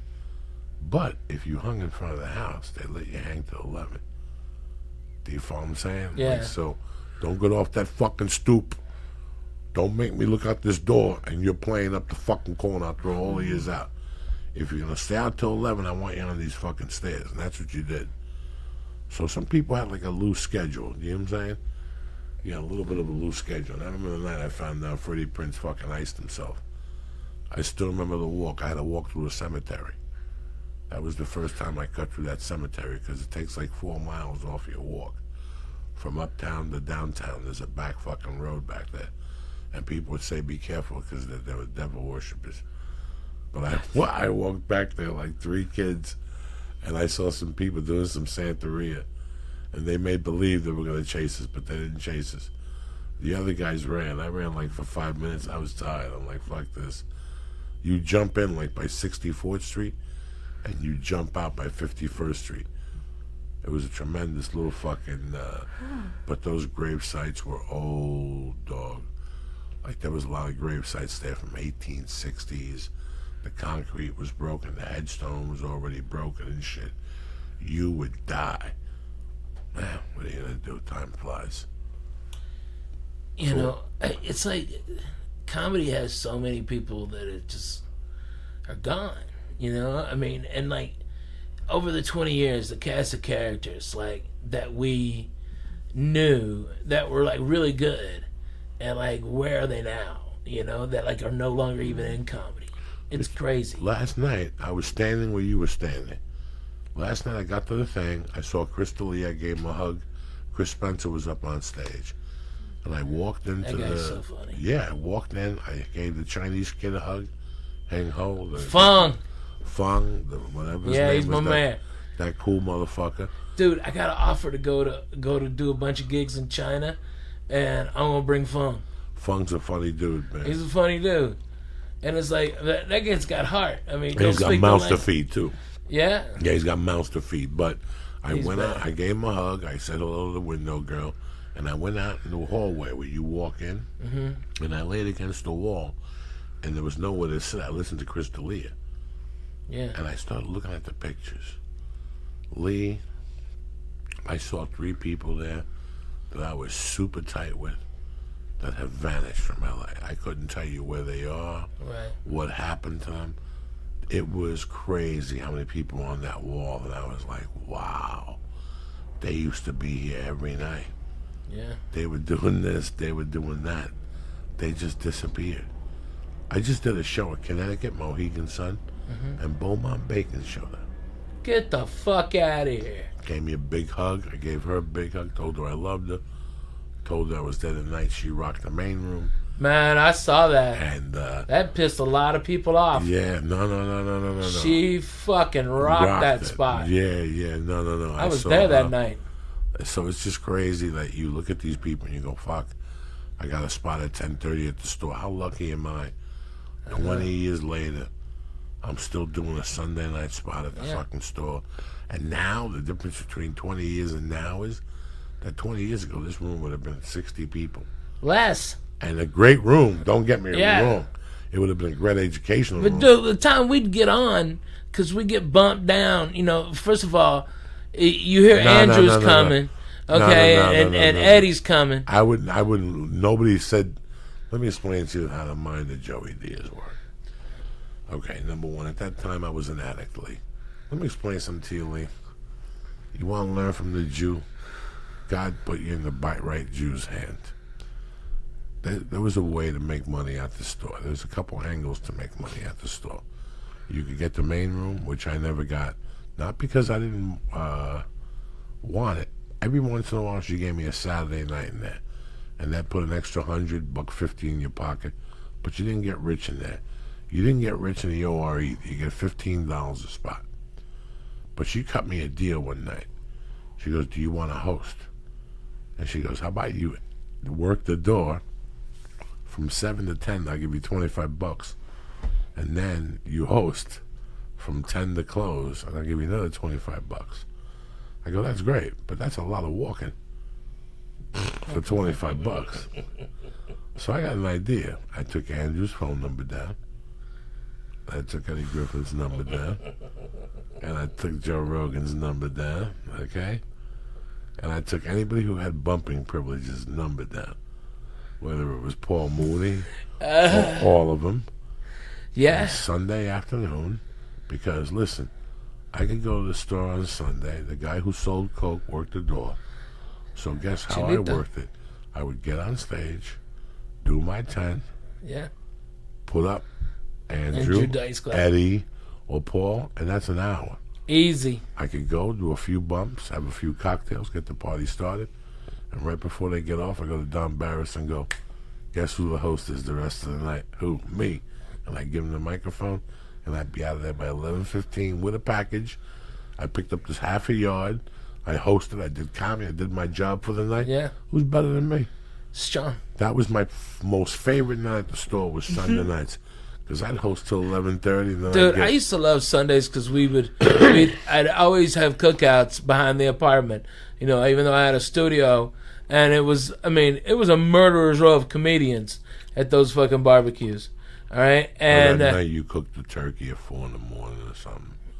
So good though, wasn't it? Then you do something crazy like that. I know a couple. Yeah. One night we went over there, and your buddy, we pulled over, and he was talking to a hooker. And then when he got back to the hotel room, he said it was a friend of his and shit. That's when there was a lot of hookers on Sunset. Yeah. Jesus Christ, from Fairfax to La Brea, a little bit down in those days. Foxy Lee. white chicks. Lee, it was crazy. Foxy. You were pulled and then out. like some black girls that stabbed somebody. Till this day, after 10 o'clock, what a lot of people don't know. And if you do it, there's a cop there, they'll nail you. Oh yeah, fuck yeah, they will. By Gardner, by the street after Sunset, Curson is when it starts. It's where it starts. If you make a left or right, if you're headed to the Comedy Store, and you make a left before Fairfax, and there's a cop there, you will get pulled over, dog. You get a ticket, dude. It's like $200-something ticket. If you make a left on those streets, I did that. Because me too. I got because I was fucking going to see Doug, and he turned around, so I fucking turned down Carson like you would to go to Doug's apartment, and motherfucker, it's like boom, we pull over, and then he's laughing at me as he walks the 2 blocks down to his fucking apartment, and we were just at the Coach and Horses. He was just shitty and just wanted to ride, motherfucker. You want me to tell you how they got me? How they get you? This is a classic Joey Diaz, 2005. Coke story. I forgot all about that. You're gonna love, okay? I hear me. So I go out. Break out some of them stars over there. Something. You know me. In those days, I used to go out early. I did. And get my party started 7:30. There'd be 2 parties. That's how you had to do it in those days. There'd be 2. Remember, I had to pick up an envelope for the morning, an envelope for the night. there was always something. A cell phone, a pocketbook. There was always something at the comedy store. So, it's like a Monday night, Lee. I get a package. My wife is home. She's my girlfriend at the time. I'm living with her on Schrader. Mm-hmm. And I got a package. I go home. The package is okay. But for some reason, that Monday night, the coke wasn't sticking. It wasn't getting me high enough. So I called a few people to pick up a package. Jesus Christ. There's no packages nowhere. This guy's not sleeping. This guy's doing this. This guy's doing that. Finally, I go, oh, I know who's got a fucking package. And for some reason, I did the same thing. I passed the guy's house, and I went to make a U-turn. I figured I'd pull into 7-Eleven, and they fucking nailed me down the corner. And no. They didn't even nail me down the corner. They pulled me over right in the 7-Eleven, dog. How about that one for you? Wow. They pulled me over right. When I saw them, I pulled into the 7-Eleven to make believe like I had just fucked up. Right. They walked right in there and said, can we talk to you for a second? I go, yeah. They go, listen, you just broke the thing. I go, why? I was coming in here to get water and something else. Now I'm coming down on the blow. Yeah. I'm on the tail end, but I'm manageable, but I'm still a little on the fucking cocaine. I'm talking to these two cops, and they're like, all right, do us a favor, show us ID. I got no ID. This is Terry Clark's car. I'm on Sunset. It's 1 a.m. Yeah. I got $60 with a coke man up the corner, and that's all I need. Just let me go right now, and I'll never make a left turn ever again. Yeah, right. You know what I'm saying? Rights forever. Never. Rights forever. You'll never see me in this neighborhood late night again. And I fucking start talking to the guy. He goes, I'm sorry, bro. I gotta tow your car. And I gotta throw you in jail. Somebody has to come in and get you. And all of a sudden, a drunk dude walks over. And he goes, Joey Diaz, oh shit. And he gives me a hug. I don't have the handcuffs on yet. And the cop looks at me and goes, you know him? He goes, fuck yeah. That's Joey Diaz, the longest shot. And both cops look at me and they go, how you doing, buddy? They start talking to me now. They go, what's going on? And I go, listen, I just left the house. I just went to 7-Eleven just to get what I was dying. Something was going on, and they go, all right, just go straight home. Don't let us catch you driving without your license. I went right to Martell. I fucking shot the left. I picked up a gram, and I went home, and I never made a fucking left turn again on fucking Sunset. No, fuck never. You. Fuck it, They were man. going to tow my fucking car and everything, dog. They do that on Melrose, too, Jack. Melrose, you can't turn after 11 on some parts. Really? Yeah. I think Santa Monica, too. Like, not Stanley, but on the other side of Fairfax. Those houses back there, those gays, they're like, nah, you don't bring your party back here. All right, you want to turn a trick and suck cock in the fucking bathroom? Go for it. Abby's down the block. You know what I mean? That's how they get in there. You know? They go get the taste of dick out of their mouth with that Brazilian food next door, that Bossa Nova. Okay? When I first moved here, I don't know where it is now. I don't really know where it is, but it was on Santa Monica. It was off Santa Monica. When I first lived here, I lived with the stripper in a trailer. And for a while I would stay with Doug, and then for a while I would stay with her. And you'd have to move the trailer around. And we lived next to a park that if you went there in the daytime, like if I can remember where it was Hollywood. It was right around Beverly and maybe Curzon or something like that. It's probably a fucking building now. Yeah. But at the time, it was this little park. In the daytime, they had benches, and you could walk up the stairs, and they had like a little swing area. Dog, at fucking 3 a.m, that place would turn into Sex Central in those days. So I would be sleeping with Carol in the fucking trailer, and you could hear the men. This is 1997, guys. Wow. And they were fucking right outside, like male hookers, I guess they were. You could hear them having sex right outside, dog. That shit lasted like 3 nights for me. And like, I couldn't sleep. I couldn't sleep. Let's say, how can you sleep with that noise? I couldn't sleep with that fucking noise. And there was no women out there. There was no guys and women. It was every time we looked out there, it was two men having sex. The one guy choking the other one. It was. I just remembered this shit. See, this is the shit that's. Maybe you have PTSD. Huh? Maybe you have PTSD. Yeah. Oh, you fucking late. Oh, Let me my tell you God. something. I got acid from that last I fucking know. church. What's happening I now? know for a that fact. you can do right now. God damn it. And I'll go get the snake. Okay, don't look at the yellow. All right. me Look tell at you this something. party started, Lee. If you don't think What a I know, dick. I got PTSD just from. You do. Without a just doubt, from, you do.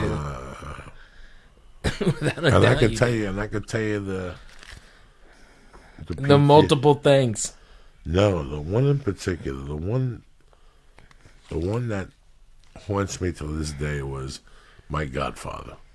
There's times I think about fucking paying a private investigator to look for my godfather, so I can eliminate it once and for all. He was a fucking, at the end, dog, it was ugly, and he was relentless. He was relentless, Ralphie. You know, I would, when I left North Bergen, it was December of '84. And I would keep in touch with 3 or 4 buddies. And dog, I would hear shit from them.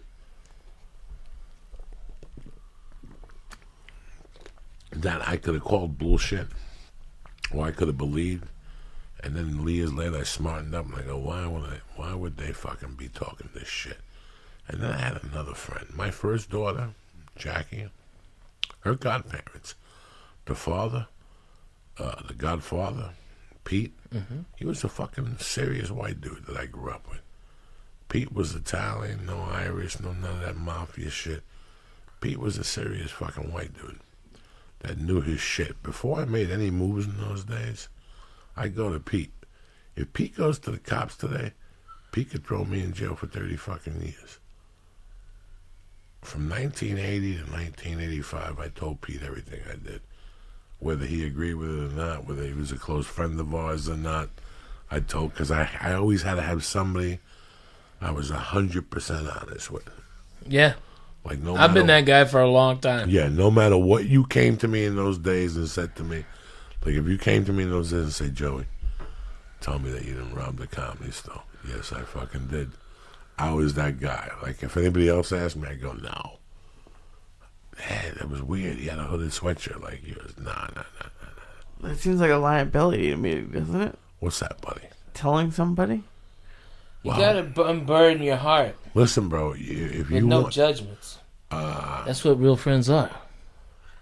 You did? In those days, you have people that if they come up to you, listen, man, if you don't want the answer, don't ask the fucking question. Right, that's true. But, okay, when I was 14, I got one of the greatest lessons in my life, and it stuck with me. And his name was Jimmy Bender Sr. He once told me something that fucking just stuck with me. Like, I started hanging out with him and swimming in his pool. I was friends with his son, and one night we went to the track, and he goes, listen, if you tell me the truth, I got your back. But if you lie to me, I can't help you. And that always stuck with me. I always remembered what that was intended for. And then years later, I saw him kick a junkie in the stomach and drag him out and say the guy was going to die in his house. So I know he meant business, do you understand me? But at the same time, the way I was growing up in those days, my friends were going to take heat for me. Okay? Like, let's pretend, let's just throw some names out here because we know. Let's pretend Ari was Ari Shafir, who's Ari today. People like Ari. Ari's a great guy. Yeah. And let's pretend I robbed a kilo from Ari. All right, like Joe Diaz today robbed a kilo from Ari. And Ari had 2 guys working for him, Steve Renazizi and somebody else. Whose balls they going to bust every day? They're going to bust Ralphie's balls. They're going to bust Lee's balls. Like, where's Joey? Have you heard from him? Tell Joey when we see him, we're going to break his fucking head. You know, guess what? You're going to hear from those. Every time you go out, Lee, and you see those guys, they're going to come up to you and go, You ever hear from your pal? What you mean to tell me is you never heard from your pal? No. You're full of shit, Lee. You're a piece of shit, you fuck. Get the fuck out of here, you piece of shit. How long can you tolerate that for before you say, I know where he is? Well, to be honest with you, Lee, if I lie to you, you're not going to take that from me no more, in my mind. If you're a good friend, why fuck it up with a lie? If he's not a friend, who the fuck is he to fucking... Fuck him.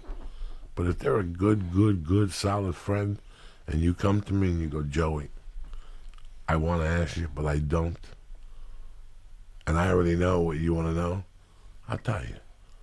Yeah. I had to. Whatever. And you'll look at me and go, Jesus Christ. All right, we'll fix it.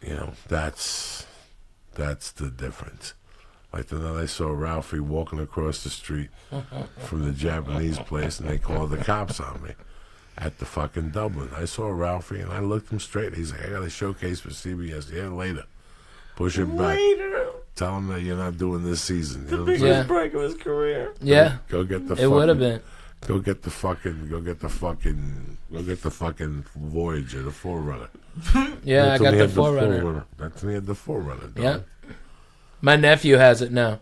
Are you serious? Fuck yeah. It's fucking great. Still running. 300,000? 400 and something thousand miles on it. I told Lee. 400, Toyota, are you listening to me? I had a Forerunner that I was a comedian in 1996. Okay? Toyota Forerunner. It's 21 years old. It's got over about 500,000 miles on it. And it's still going, Jack. Still going. You don't even see those anymore. No. My nephew had it repainted because I had shined it up so much that I'd created swirls in it from shining it so much with fucking not the right stuff. And so he had it painted, and it fucking looks great. Takes it to the Razorback games. He's happy as shit. He's got a little boy who's 1. He's fucking. It's like that car. The fucking Westling would bang his wife in and fucking leave condom wrappers all over the place. Ugh. Oh, God, Jesus.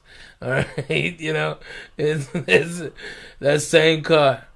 My nephew's got it. But I had a good parking spot, too, man. Good parking spot. And I was going to rock right in, and I had a showcase for CBS. They were all up my ass. And you're like, Ralphie, go get the fucking car. And I'm like, this is serious, okay? And I was halfway in the middle of the street, and I'm so fat that I can only wear warm-ups. So I'm always trying to fuck. Everybody thought I was trying to be black, but this is the only thing that fit.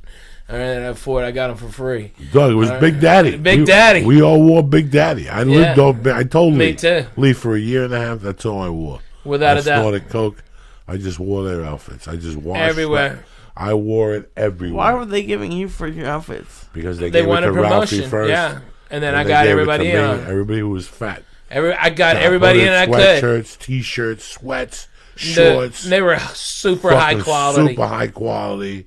I had that shit for years. Yeah. They gave me a Big Daddy jersey that I wore once a week for fucking 3 years. They gave me a Big Daddy Dallas Cowboys shirt one time. Wow. Like I said, Big Daddy, but blue collar, with silver stripes. I got coked up somewhere and left in a hotel room in Beaumont. Or something like that. I had some great Big Daddy stuff. Man, I still got it. I've still got it, yeah. And you know what? It's still some of my favorite shit to wear. I fucking love that shit. It's great. Whatever happened to them? They sold it. I don't know what happened to them. They were so good to so many of us. They got into the movies because they gave it to the black comic, and how he got it into the movies was Barbershop. Yeah. The first Barbershop, he wore Big Daddy on there. So he was their first big client. Right. They had other people. But I wore it on TV. All over the I place. I tried to wear it on the big Best Damn Sports show. Yeah. I really did too. They were good people. Yeah, they were great. And the dude was from Philly. Yeah, and I did that. I wore them, and I got Big Daddy to sponsor a bunch of. I was doing those Lowrider magazine car shows around the country, and I got them to sponsor that, so I was getting my airfare paid, okay, wearing Big Daddy at all these places, and they were selling out. I put them in my video when I went to Iraq. I wore Big Daddy, all right, and it was phenomenal. They make shirts that could breathe so much. It was 135 degrees, and my titties didn't smell like vinegar. You know what I mean? That's pretty fucking impressive. It was great shit. I probably had Big Daddy clothing lurking till about 2008. When I moved out of Hollywood, that was the end of the Big Daddy. I had a couple T-shirts. I had a few sweat jackets or whatever. Yeah. I didn't even know if they were around anymore. Nobody had them. I couldn't wear sweats anymore. The mafia thing was over with. Yeah. So there was no reason to wear sweats anymore. So that was the end of that. I don't even know what happened to the rest of that shit. They were great people. Yeah, so nice. They're still around doing something. See, in those days, a lot of people would start those companies. They would blow up, and then they'd sell them. Yeah. And then somebody else would pick them up. Absorb it up, yeah. And they'd pick them up and buy 3 or 4 T-shirt companies. Yeah. And now combine them and do something. Have you gotten in contact with this Winston company?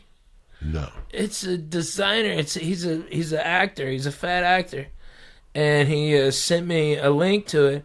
Dude, I just got this shit. It's fucking amazing. Every bit of it is fucking phenomenal. I'll get you hooked into it.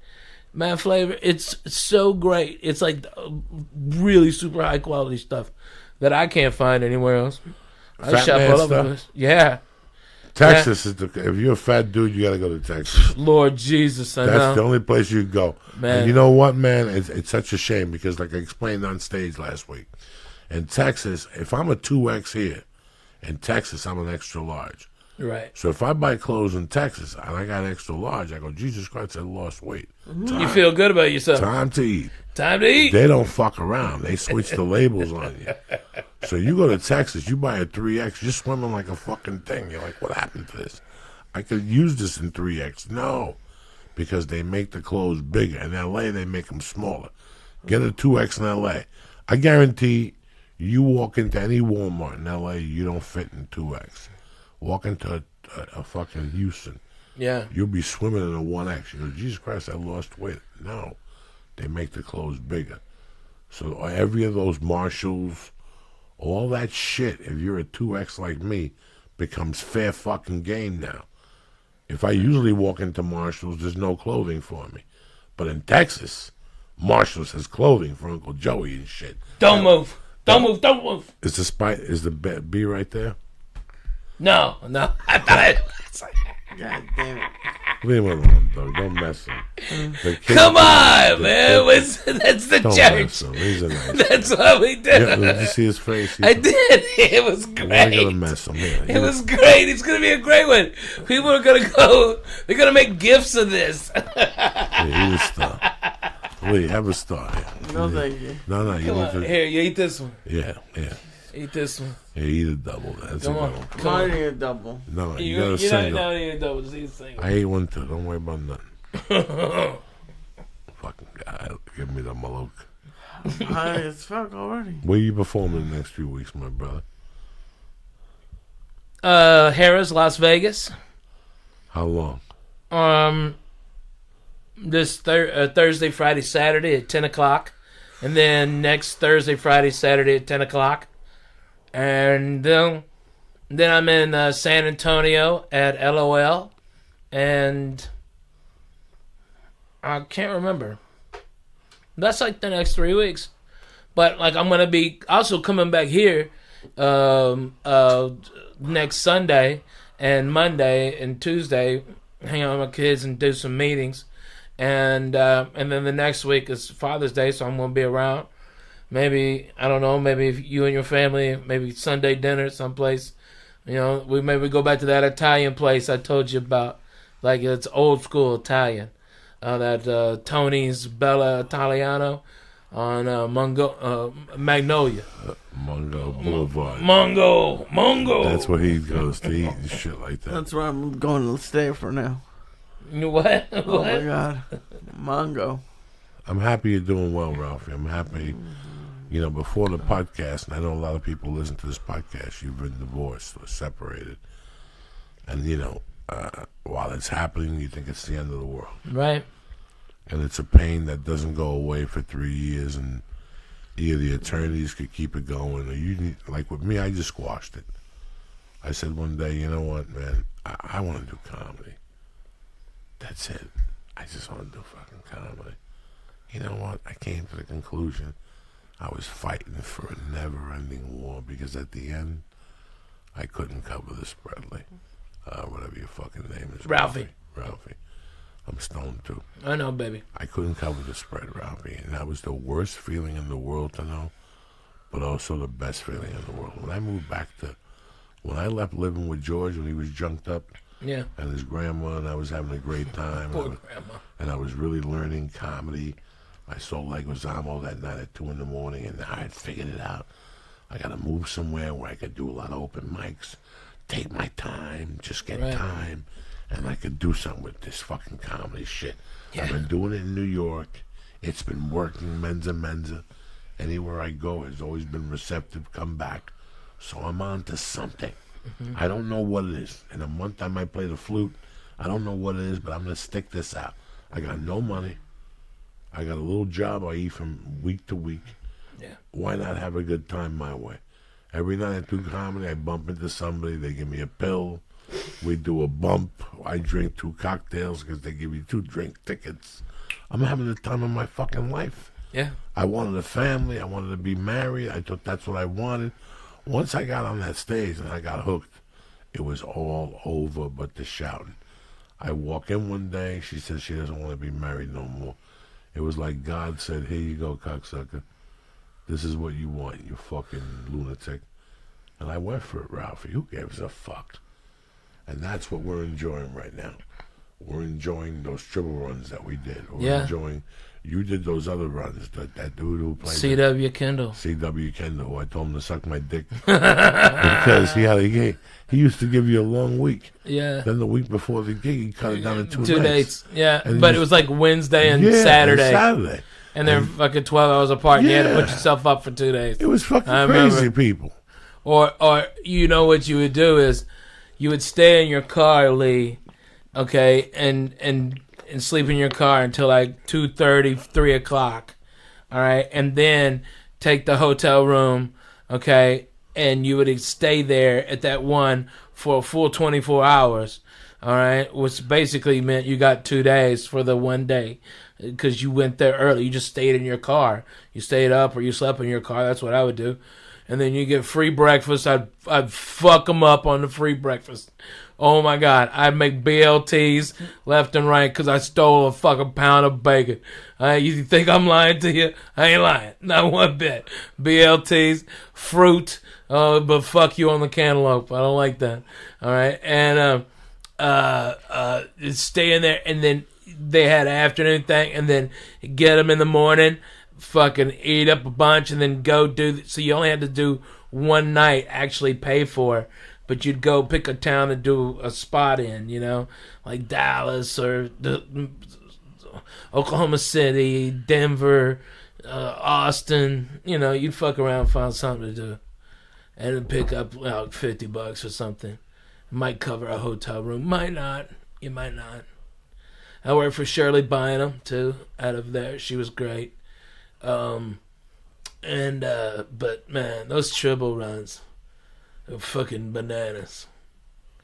Fucking bananas. Oh man. And I remember one time he booked me the headline, and he also booked Chris Alpine the headline, and Chris Alpine was so mad. Okay. He's like, I want to go up last, and I'm like, well, Chris Alpine, I'm a filthy, dirty motherfucker, and if it means for a second that this guy's not gonna pay me headline pay, fuck you. You won't be able to follow me. And he went up, and I didn't give a shit. I didn't stand there to listen, and I got all mad about that. And he was all clean, and I just went up and just trashed him for the first 15, 20 minutes. Oh God, Tribble got lit up on that one, and then like Chris Alpine's manager was another woman that booked Yes. gigs up there. Who Pat- else? Pat Wilson. Pat Wilson. And she blackballed me because I was dirty.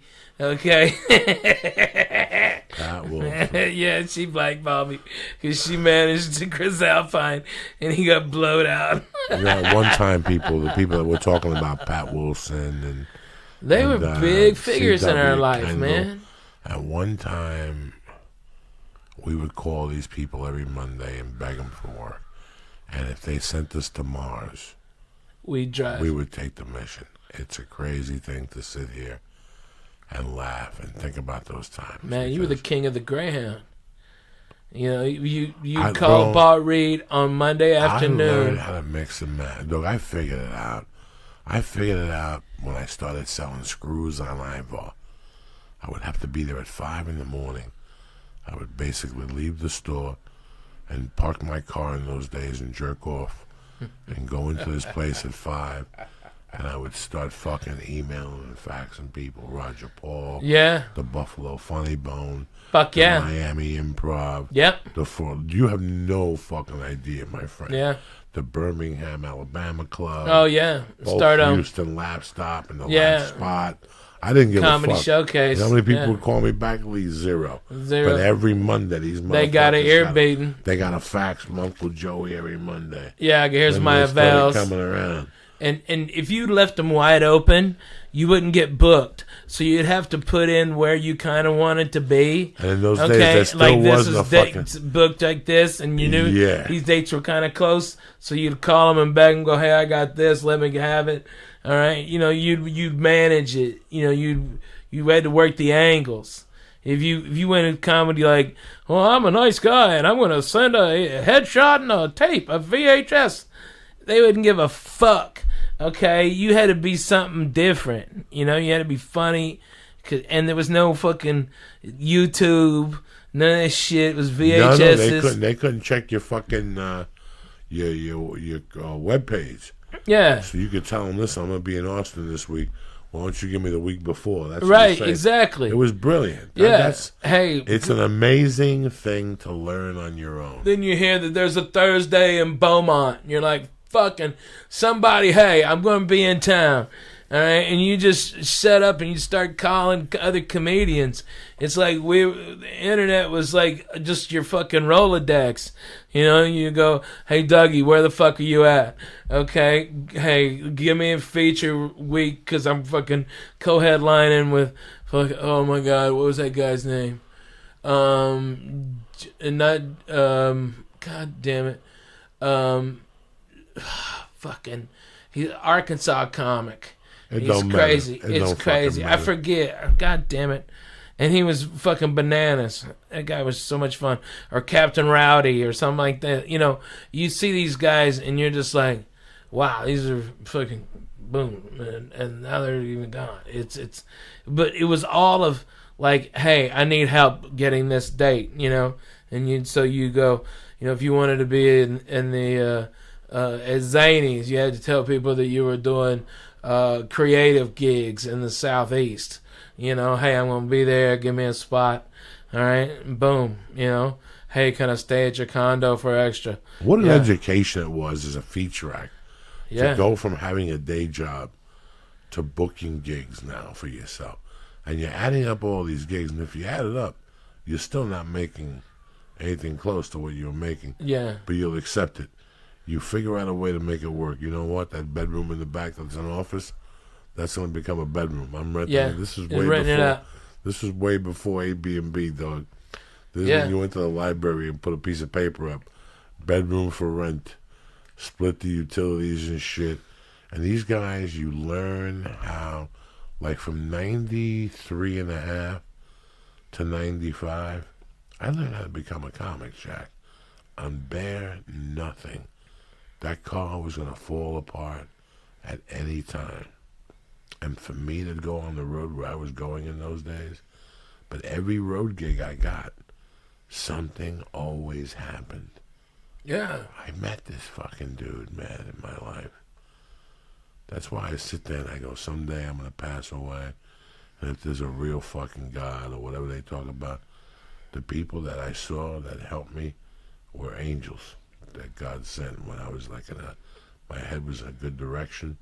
I just needed a little bit of help. I met this white dude in Boulder, bro. Can't remember what his name is. You know me, Ralphie May. It keeps me awake some nights. Because I wish I could give him a big hug right now. I was going through a personal fucking hell. I was living in a one-bedroom basement. I was starting to do comedy. HBO had used me to open up for Carlos Mencia and Jimmy Abeda in 4 different cities. And it was the summer of maybe 94. I'm barely paying rent, snorting coke and eating. There was no car payment. The car looked like the car that they killed Michael Corleone's boyfriend and Godfather 1. That's what it looked like. The fucking back window was missing. It was about to fall Monday, up. Tuesday, Wednesday, And Thursday. let me tell you something, Ralphie. I was taking 6-hour drives on that fucking car. Poor Abalone. Till this day, I sit there, Lee, and go, holy fuck the balls. What I was doing for $250 in those days. I would drive to Cheyenne, Wyoming, or somewhere in Wyoming. And when you get there, it's beautiful. When you get off stage, dog, there's 3 feet of snow. Yeah. And you have to be from Cheyenne. You had to be in Bozeman, okay, and or Jackson Hole, okay, and you had to go through 3 feet of snow, and so you knew it'd take twice as much time, and if you're lucky, you'd find a guy shoveling and get behind him. So now you're going 25 miles an hour. And so you just double the time so you don't sleep. You just take no-dose and drink Mountain Dew and get a Gatorade and piss in the Gatorade bottle. What about the night you get the $250 and you need every fucking dime of it? You got to take it home. Yeah. But on the way in, you walk in, it's beautiful. You walk out, and there's a foot of snow and it's really coming down. You don't have the money to fucking get a hotel room. Right. And you don't want to take the chance to drive. I You almost just shovel froze. yourself out and go behind the supermarket Dude, and get a blanket. I used to have a blanket in that truck, Lee Sayat. man, I ain't here to line nobody, Lee Sayat. I remember one time I going... can tell you, I got one just like that. I know you did. You had that Toyota. Yeah, man. That I'd sleep in Toyota that was a Toyota. fucking bed, dog. Yeah. Guys, I could tell I you slept in my car so much. 100 times I slept in a car in fucking 2 years. Yeah. Easy. Easy being a comedian. No, and I And had not that giving a 400. fuck. No, I You didn't give can a wake shit. up anywhere and get stabbed in the fucking neck, dog. Without a doubt. Oh my God, I would go behind hotels. Bro. I would go behind warehouses. I was falling asleep. You have no idea when you're tired how your mind works. I was falling asleep at the wheel, okay, and I'm close to Mount Shasta, okay, and there's a scenic overlook, and I pull in there, okay, I go to sleep in the back of my truck, all right, it's like 50 degrees, all right, and I got my pistol, and I'm in my sleeping bag. I wake up, and there's 8 inches of goddamn snow, and it's now like 16 degrees, and I'm blue. My face is fucking blue. All right? I don't know where the fuck, I don't know how to get out of there. The road is completely fucked. All right? And I've got to be in Wenatchee, Washington. Okay? In 14 hours. Okay? You know? And I don't know where the fucking roads are closed or not closed. Okay? Or, you know, and you have to cut through fucking White's Pass. Okay, god damn, fuck that White's Pass. All right, you drive up, and you're at, I think, 9,000, 10,000 feet, something like that, and there's no weather at the bottom. Up there, it's a fucking blizzard. Okay, and so you have to fight going to sleep because if I had to shut my car off because I was going to get carbon monoxide poisoning. Okay. I had a car, dog, that every time I got in it, I'd have to write a suicide note. Right. Because the smoke would go into the fucking cockpit. Mm-hmm. Yeah. And I would get a headache after 20 minutes. I'd have to pull over, get out of the car, walk. I wish this was a joke. No. It would take me from Portland to Seattle. It's supposed to take you 2 hours. It would take me 5 hours. Because I had to stop every 20 minutes and get out of the fucking car. That's what I did for $100 in those days. Yeah. I would drive to Seattle to a Mexican restaurant in Portland for Donna Richards. And I would do the $125 gig and drive back to fucking Seattle. You're crazy. Man, Doug, how about how many Roger Paul gigs did you do with the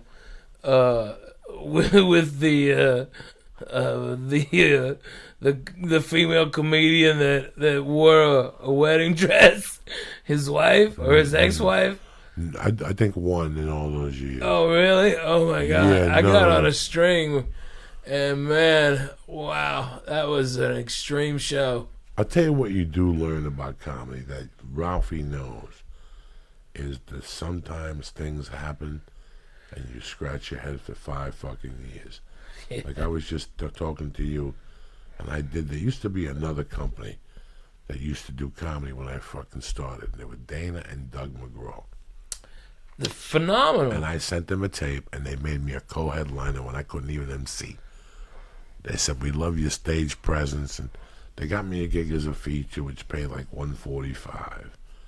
And I went up there, and again, this is when I needed every dime, Lee. After the gig, I got out of there. And I didn't drink. I said, I'm not going to drink because I got to sleep on the street tonight. They paid me in cash. It's going to cost me $22 to get home, maybe $5 for a Subway, veggie and cheese with a soda. I'll get home with $110. I need every fucking dime of this. There's no hotel in my fucking future. In those days, I had a trunk in that Corolla, and there was everything in there, Lee. A basketball, 2 blankets, a pillow, fucking snow boots, regular shoes, hiking boots, explosives, a flare, a canteen filled with water, you fucking name it. And it was in there that if you moved one of them, it was I had everything in there Scott's fucking tight. I had a stick across the back. I would hang clothes back there so I could hide back there if I had to sleep in the car. I figured out a way to kick the front seat and push it forward. I had it jacked up, dog. I fitted a thing. My buddy was a half a fag engineer in Boulder. He was a genius. He made me a thing so I could put on the bottom. So where you put your feet now wasn't there. It became part of your mattress. I had that little car going, man. God, unbelievable the places I slept. Yeah, man. How I would walk into hotels and eat the free breakfast, brush my teeth. Fuck yes, exactly. Wash my face, walk past the front guard, walk into the hotel, take a tremendous shit, piss, wipe my ass really good because it got dirty overnight in that fucking car. I would brush my teeth, wash my hair, push my eyebrows back, gargle, and then have everything in my jacket. And then I'd walk like I owned the joint. Yeah. What's for breakfast here this morning? For $9.95. Did you stay at the hotel last night? Yeah, what room? 6280. Lisa F. All right, go sit down. It's gonna cost you fucking $8.90 a fucking table for everything you could eat. Are you crazy? After you slept in the car all night, you eat one of everything. Cantaloupe, Rice Krispies. You eat a bagel. You eat a cinnamon bun. Those buffets you go to, Lee, you eat one of everything at that buffet. You can go back for more. You just slept in a car to do your fucking dream. Your diet really doesn't matter at this point. That's what killed me.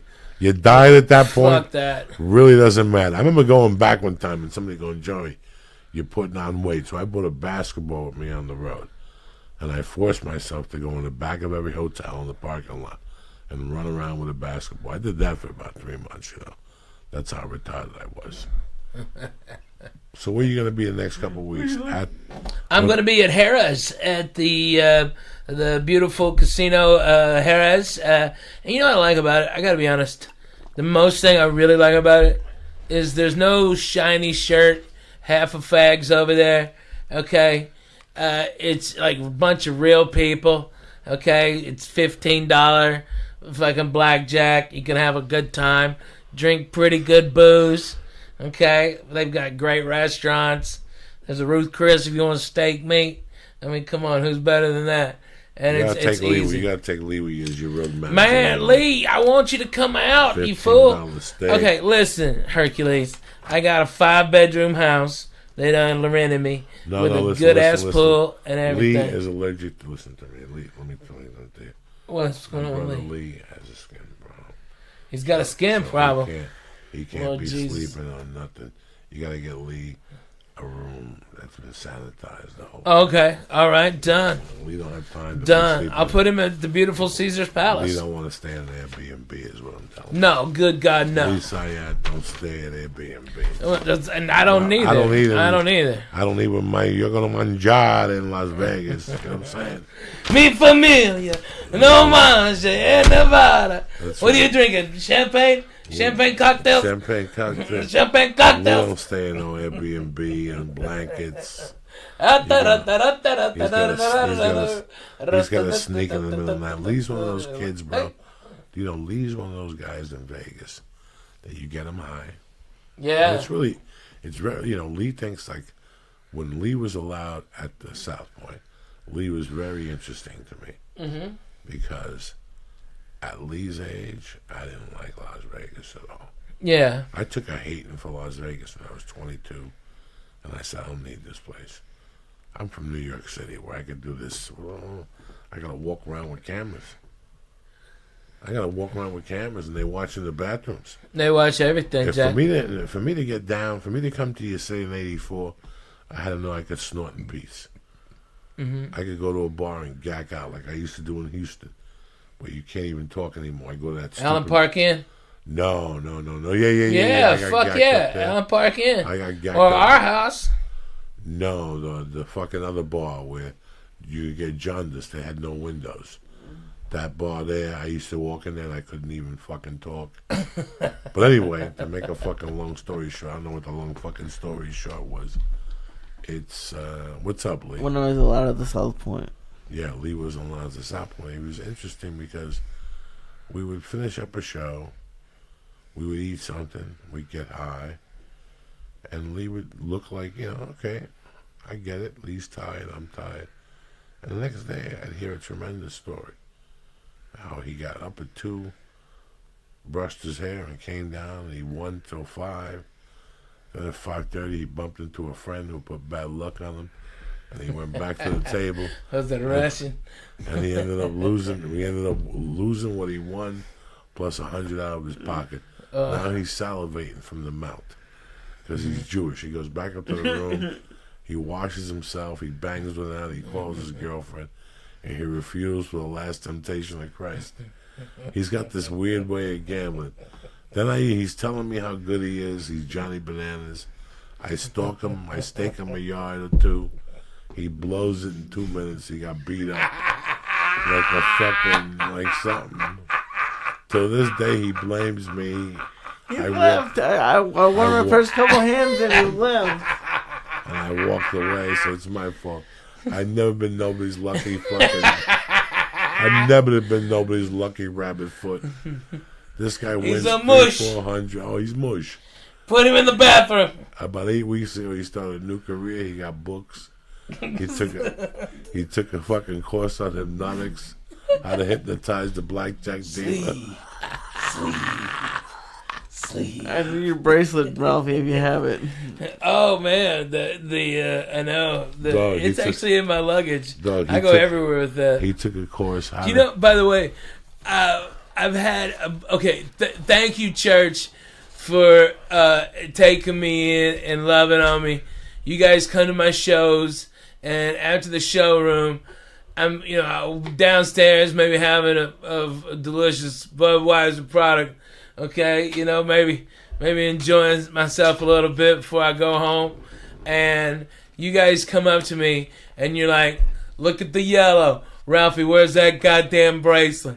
We fucking love that, and it's because of this I've gotten tons of fans, and they've come in and they've loved me, and I just say thank you. I am very humbled by y'all. The fucking church is for real, dude. Your people, around. They do not fuck around. In Denver, I had like 5 guys go, dude, I'm from the church, and they brought me reefer. Okay, I had to No, this is a leave. good family. We got a good family. Dude, I They love I left comedy. the fuck man. They'll give you Buffalo. dollars. They'll Oh give my you- God, yeah. Buffalo. They come running. Houston's all the time. In Nashville. Oh my God, every time I'm at Zany's, that's my home club. Okay, every time I'm there, every time 20 or 30 guys are like, "Man, we love you on the church." And it's just like, it's so cool. It's cool. Man, Really- it's like the thing that we had is like just going out. You know what I mean? And I'm just trying to distract now because Coco's really getting into his fucking left nut. All right, I think he might be ready to pop his zit. It's stuck. It's fucking I've seen it. I've Oh seen my that God. look. He There's can pop his nothing like- zit on his nut. There's nothing like moving. Oh, with the little blood. There's nothing Look like at that. moving and fucking getting like stuck. Your nut gets stuck on your underwear. You know, me undies is banging. But from that, I have shorts on, so it fucked it up. All right, let me read this out and we'll get the fuck out of I here. can't believe you just leaving that there. Don't forget this weekend, you fucking savages. Starting Thursday night, I'm at the Brea Improv in Brea, my fucking home club. Thursday, one show of death. Lee'll be there. We're picking up the shipment of new stars. Tomorrow, Lee'll be there breaking his record of 3,000. And we're Whoa. putting him on a skateboard and sending him back. Nah, Lee'll be there. Lee ain't breaking his record unless he gets paid from now on. Lee's doing personal appearances. If you'd like to bring Lee, fly him out to your party. Lee'll eat fucking 5,000 milligrams if the money's right, okay? Lee don't give a fuck at this point in the game. $10 a milligram. No, we gotta lower that. Don't be stupid. Don't be stupid. You want them to whine and Yeah, don't be dine, greedy. Well, how fly much? Don't be you into- greedy. What do you think is reasonable? Hey, man, Why no, is it you reasonable? might get Let them- lucky. let them Somebody make- might know how to barbecue. Let them make the offer. You know what I'm saying? Fucking Lee? get the Okay, best. I'm That's open to reasonable. negotiation. Yeah. Now, Lee, don't forget, on this one, I need a little taste. You've had like 19 ventures. Does a $5 bill fall my way out of the Never, sky? never. Not at all. You know what I'm Nothing to saying? even wet his beak. He makes any Just the tip. and he makes he makes thousands of dollars. This fucking guy selling fucking everything. He sells hats. He's a savage. He's a savage. Look at him. He's smiling over there, cocksucker. He still owes me for the gambling. 3 times I staked him, and all 3 times I lost my investment. Yeah, right? He comes back not even with a $5 bill. At least bring a garlic fry from the casino. Nothing. He comes They back are empty-handed. fucking good, aren't I they? tried to invest with him. I God thought damn. something, a percentage. Say enough. what you will. That fucking Southport casino's got great fucking food. Yes, they do. That Their fucking fucking seafood steakhouse bar. is fucking amazing. That seafood bar is good. I like the one at Harris better on that one, but I gotta be honest with you. You got sushi right there. You got, I think it's some of the best food in any casino.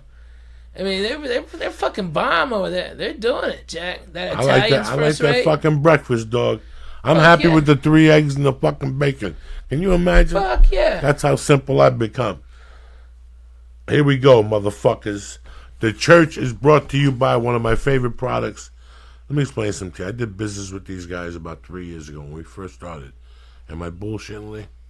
No, they were one of our first. They're one of our first Partners. sponsors. They sent us a bunch of stuff.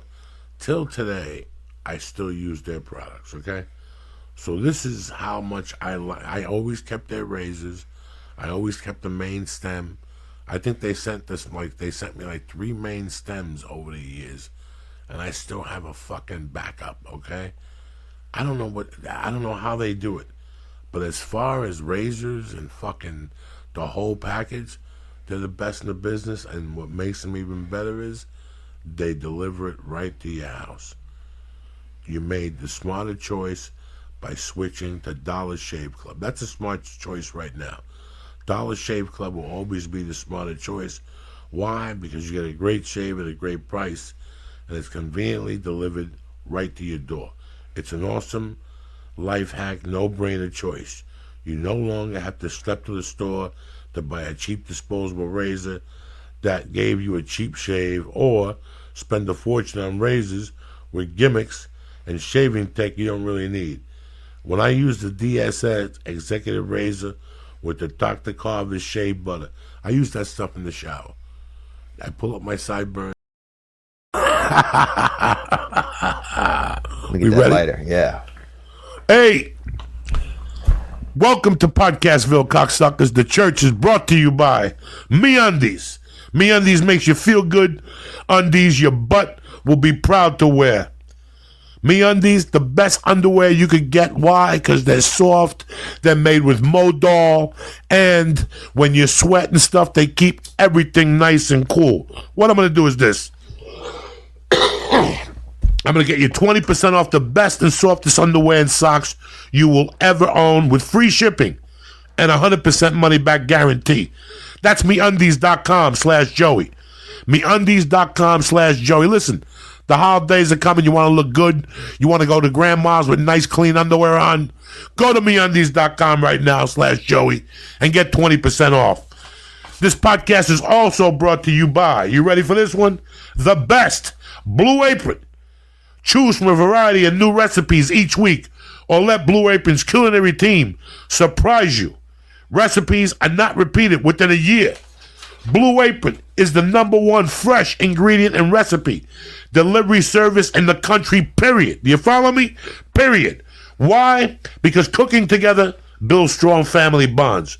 Research shows that Blue Apron families cook nearly 3 times often. This month's menus, listen to this: a seared chicken, a beautiful shrimp pesto fettuccine, and black bean and cheese tortas. Oh, fuck. You want to eat those? This is how you do it. Check out the menu. Go to Blue Apron. Go to blueapron.com/Joey. I'm going to get you $30 off your first meal with free shipping by going to blueapron.com/Joey.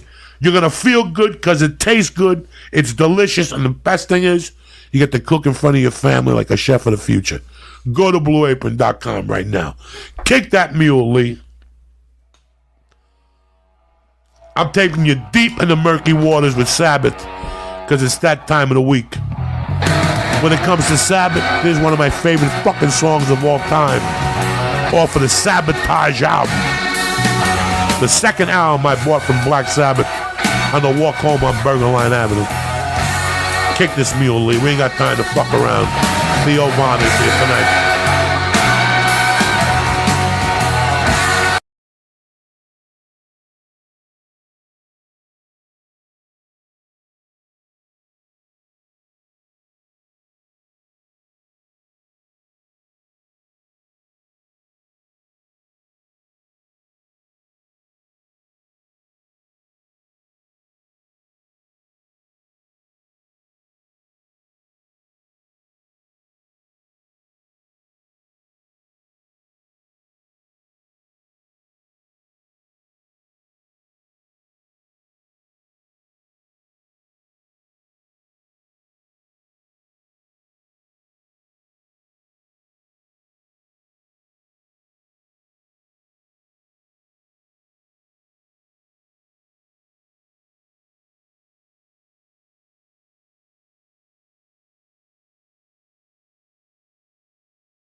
Kidding me or what? That's the way to kick off a fucking Monday morning, bitches.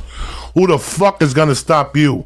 Welcome to the church of What's Happening Now. My little brother, Theo Von, and my fucking favorite Christ killer of all time, Lee Syad on the fucking drums. I hope you had a great fucking weekend. It's 4th down, 2 yards. You're ready to fucking score. No more fucking around the rest of the year. Theo Von, I had to blow a fucking smoke cloud out of respect out of your sobriety. I appreciate that, man. It's great to be Look here. at you. You made the move.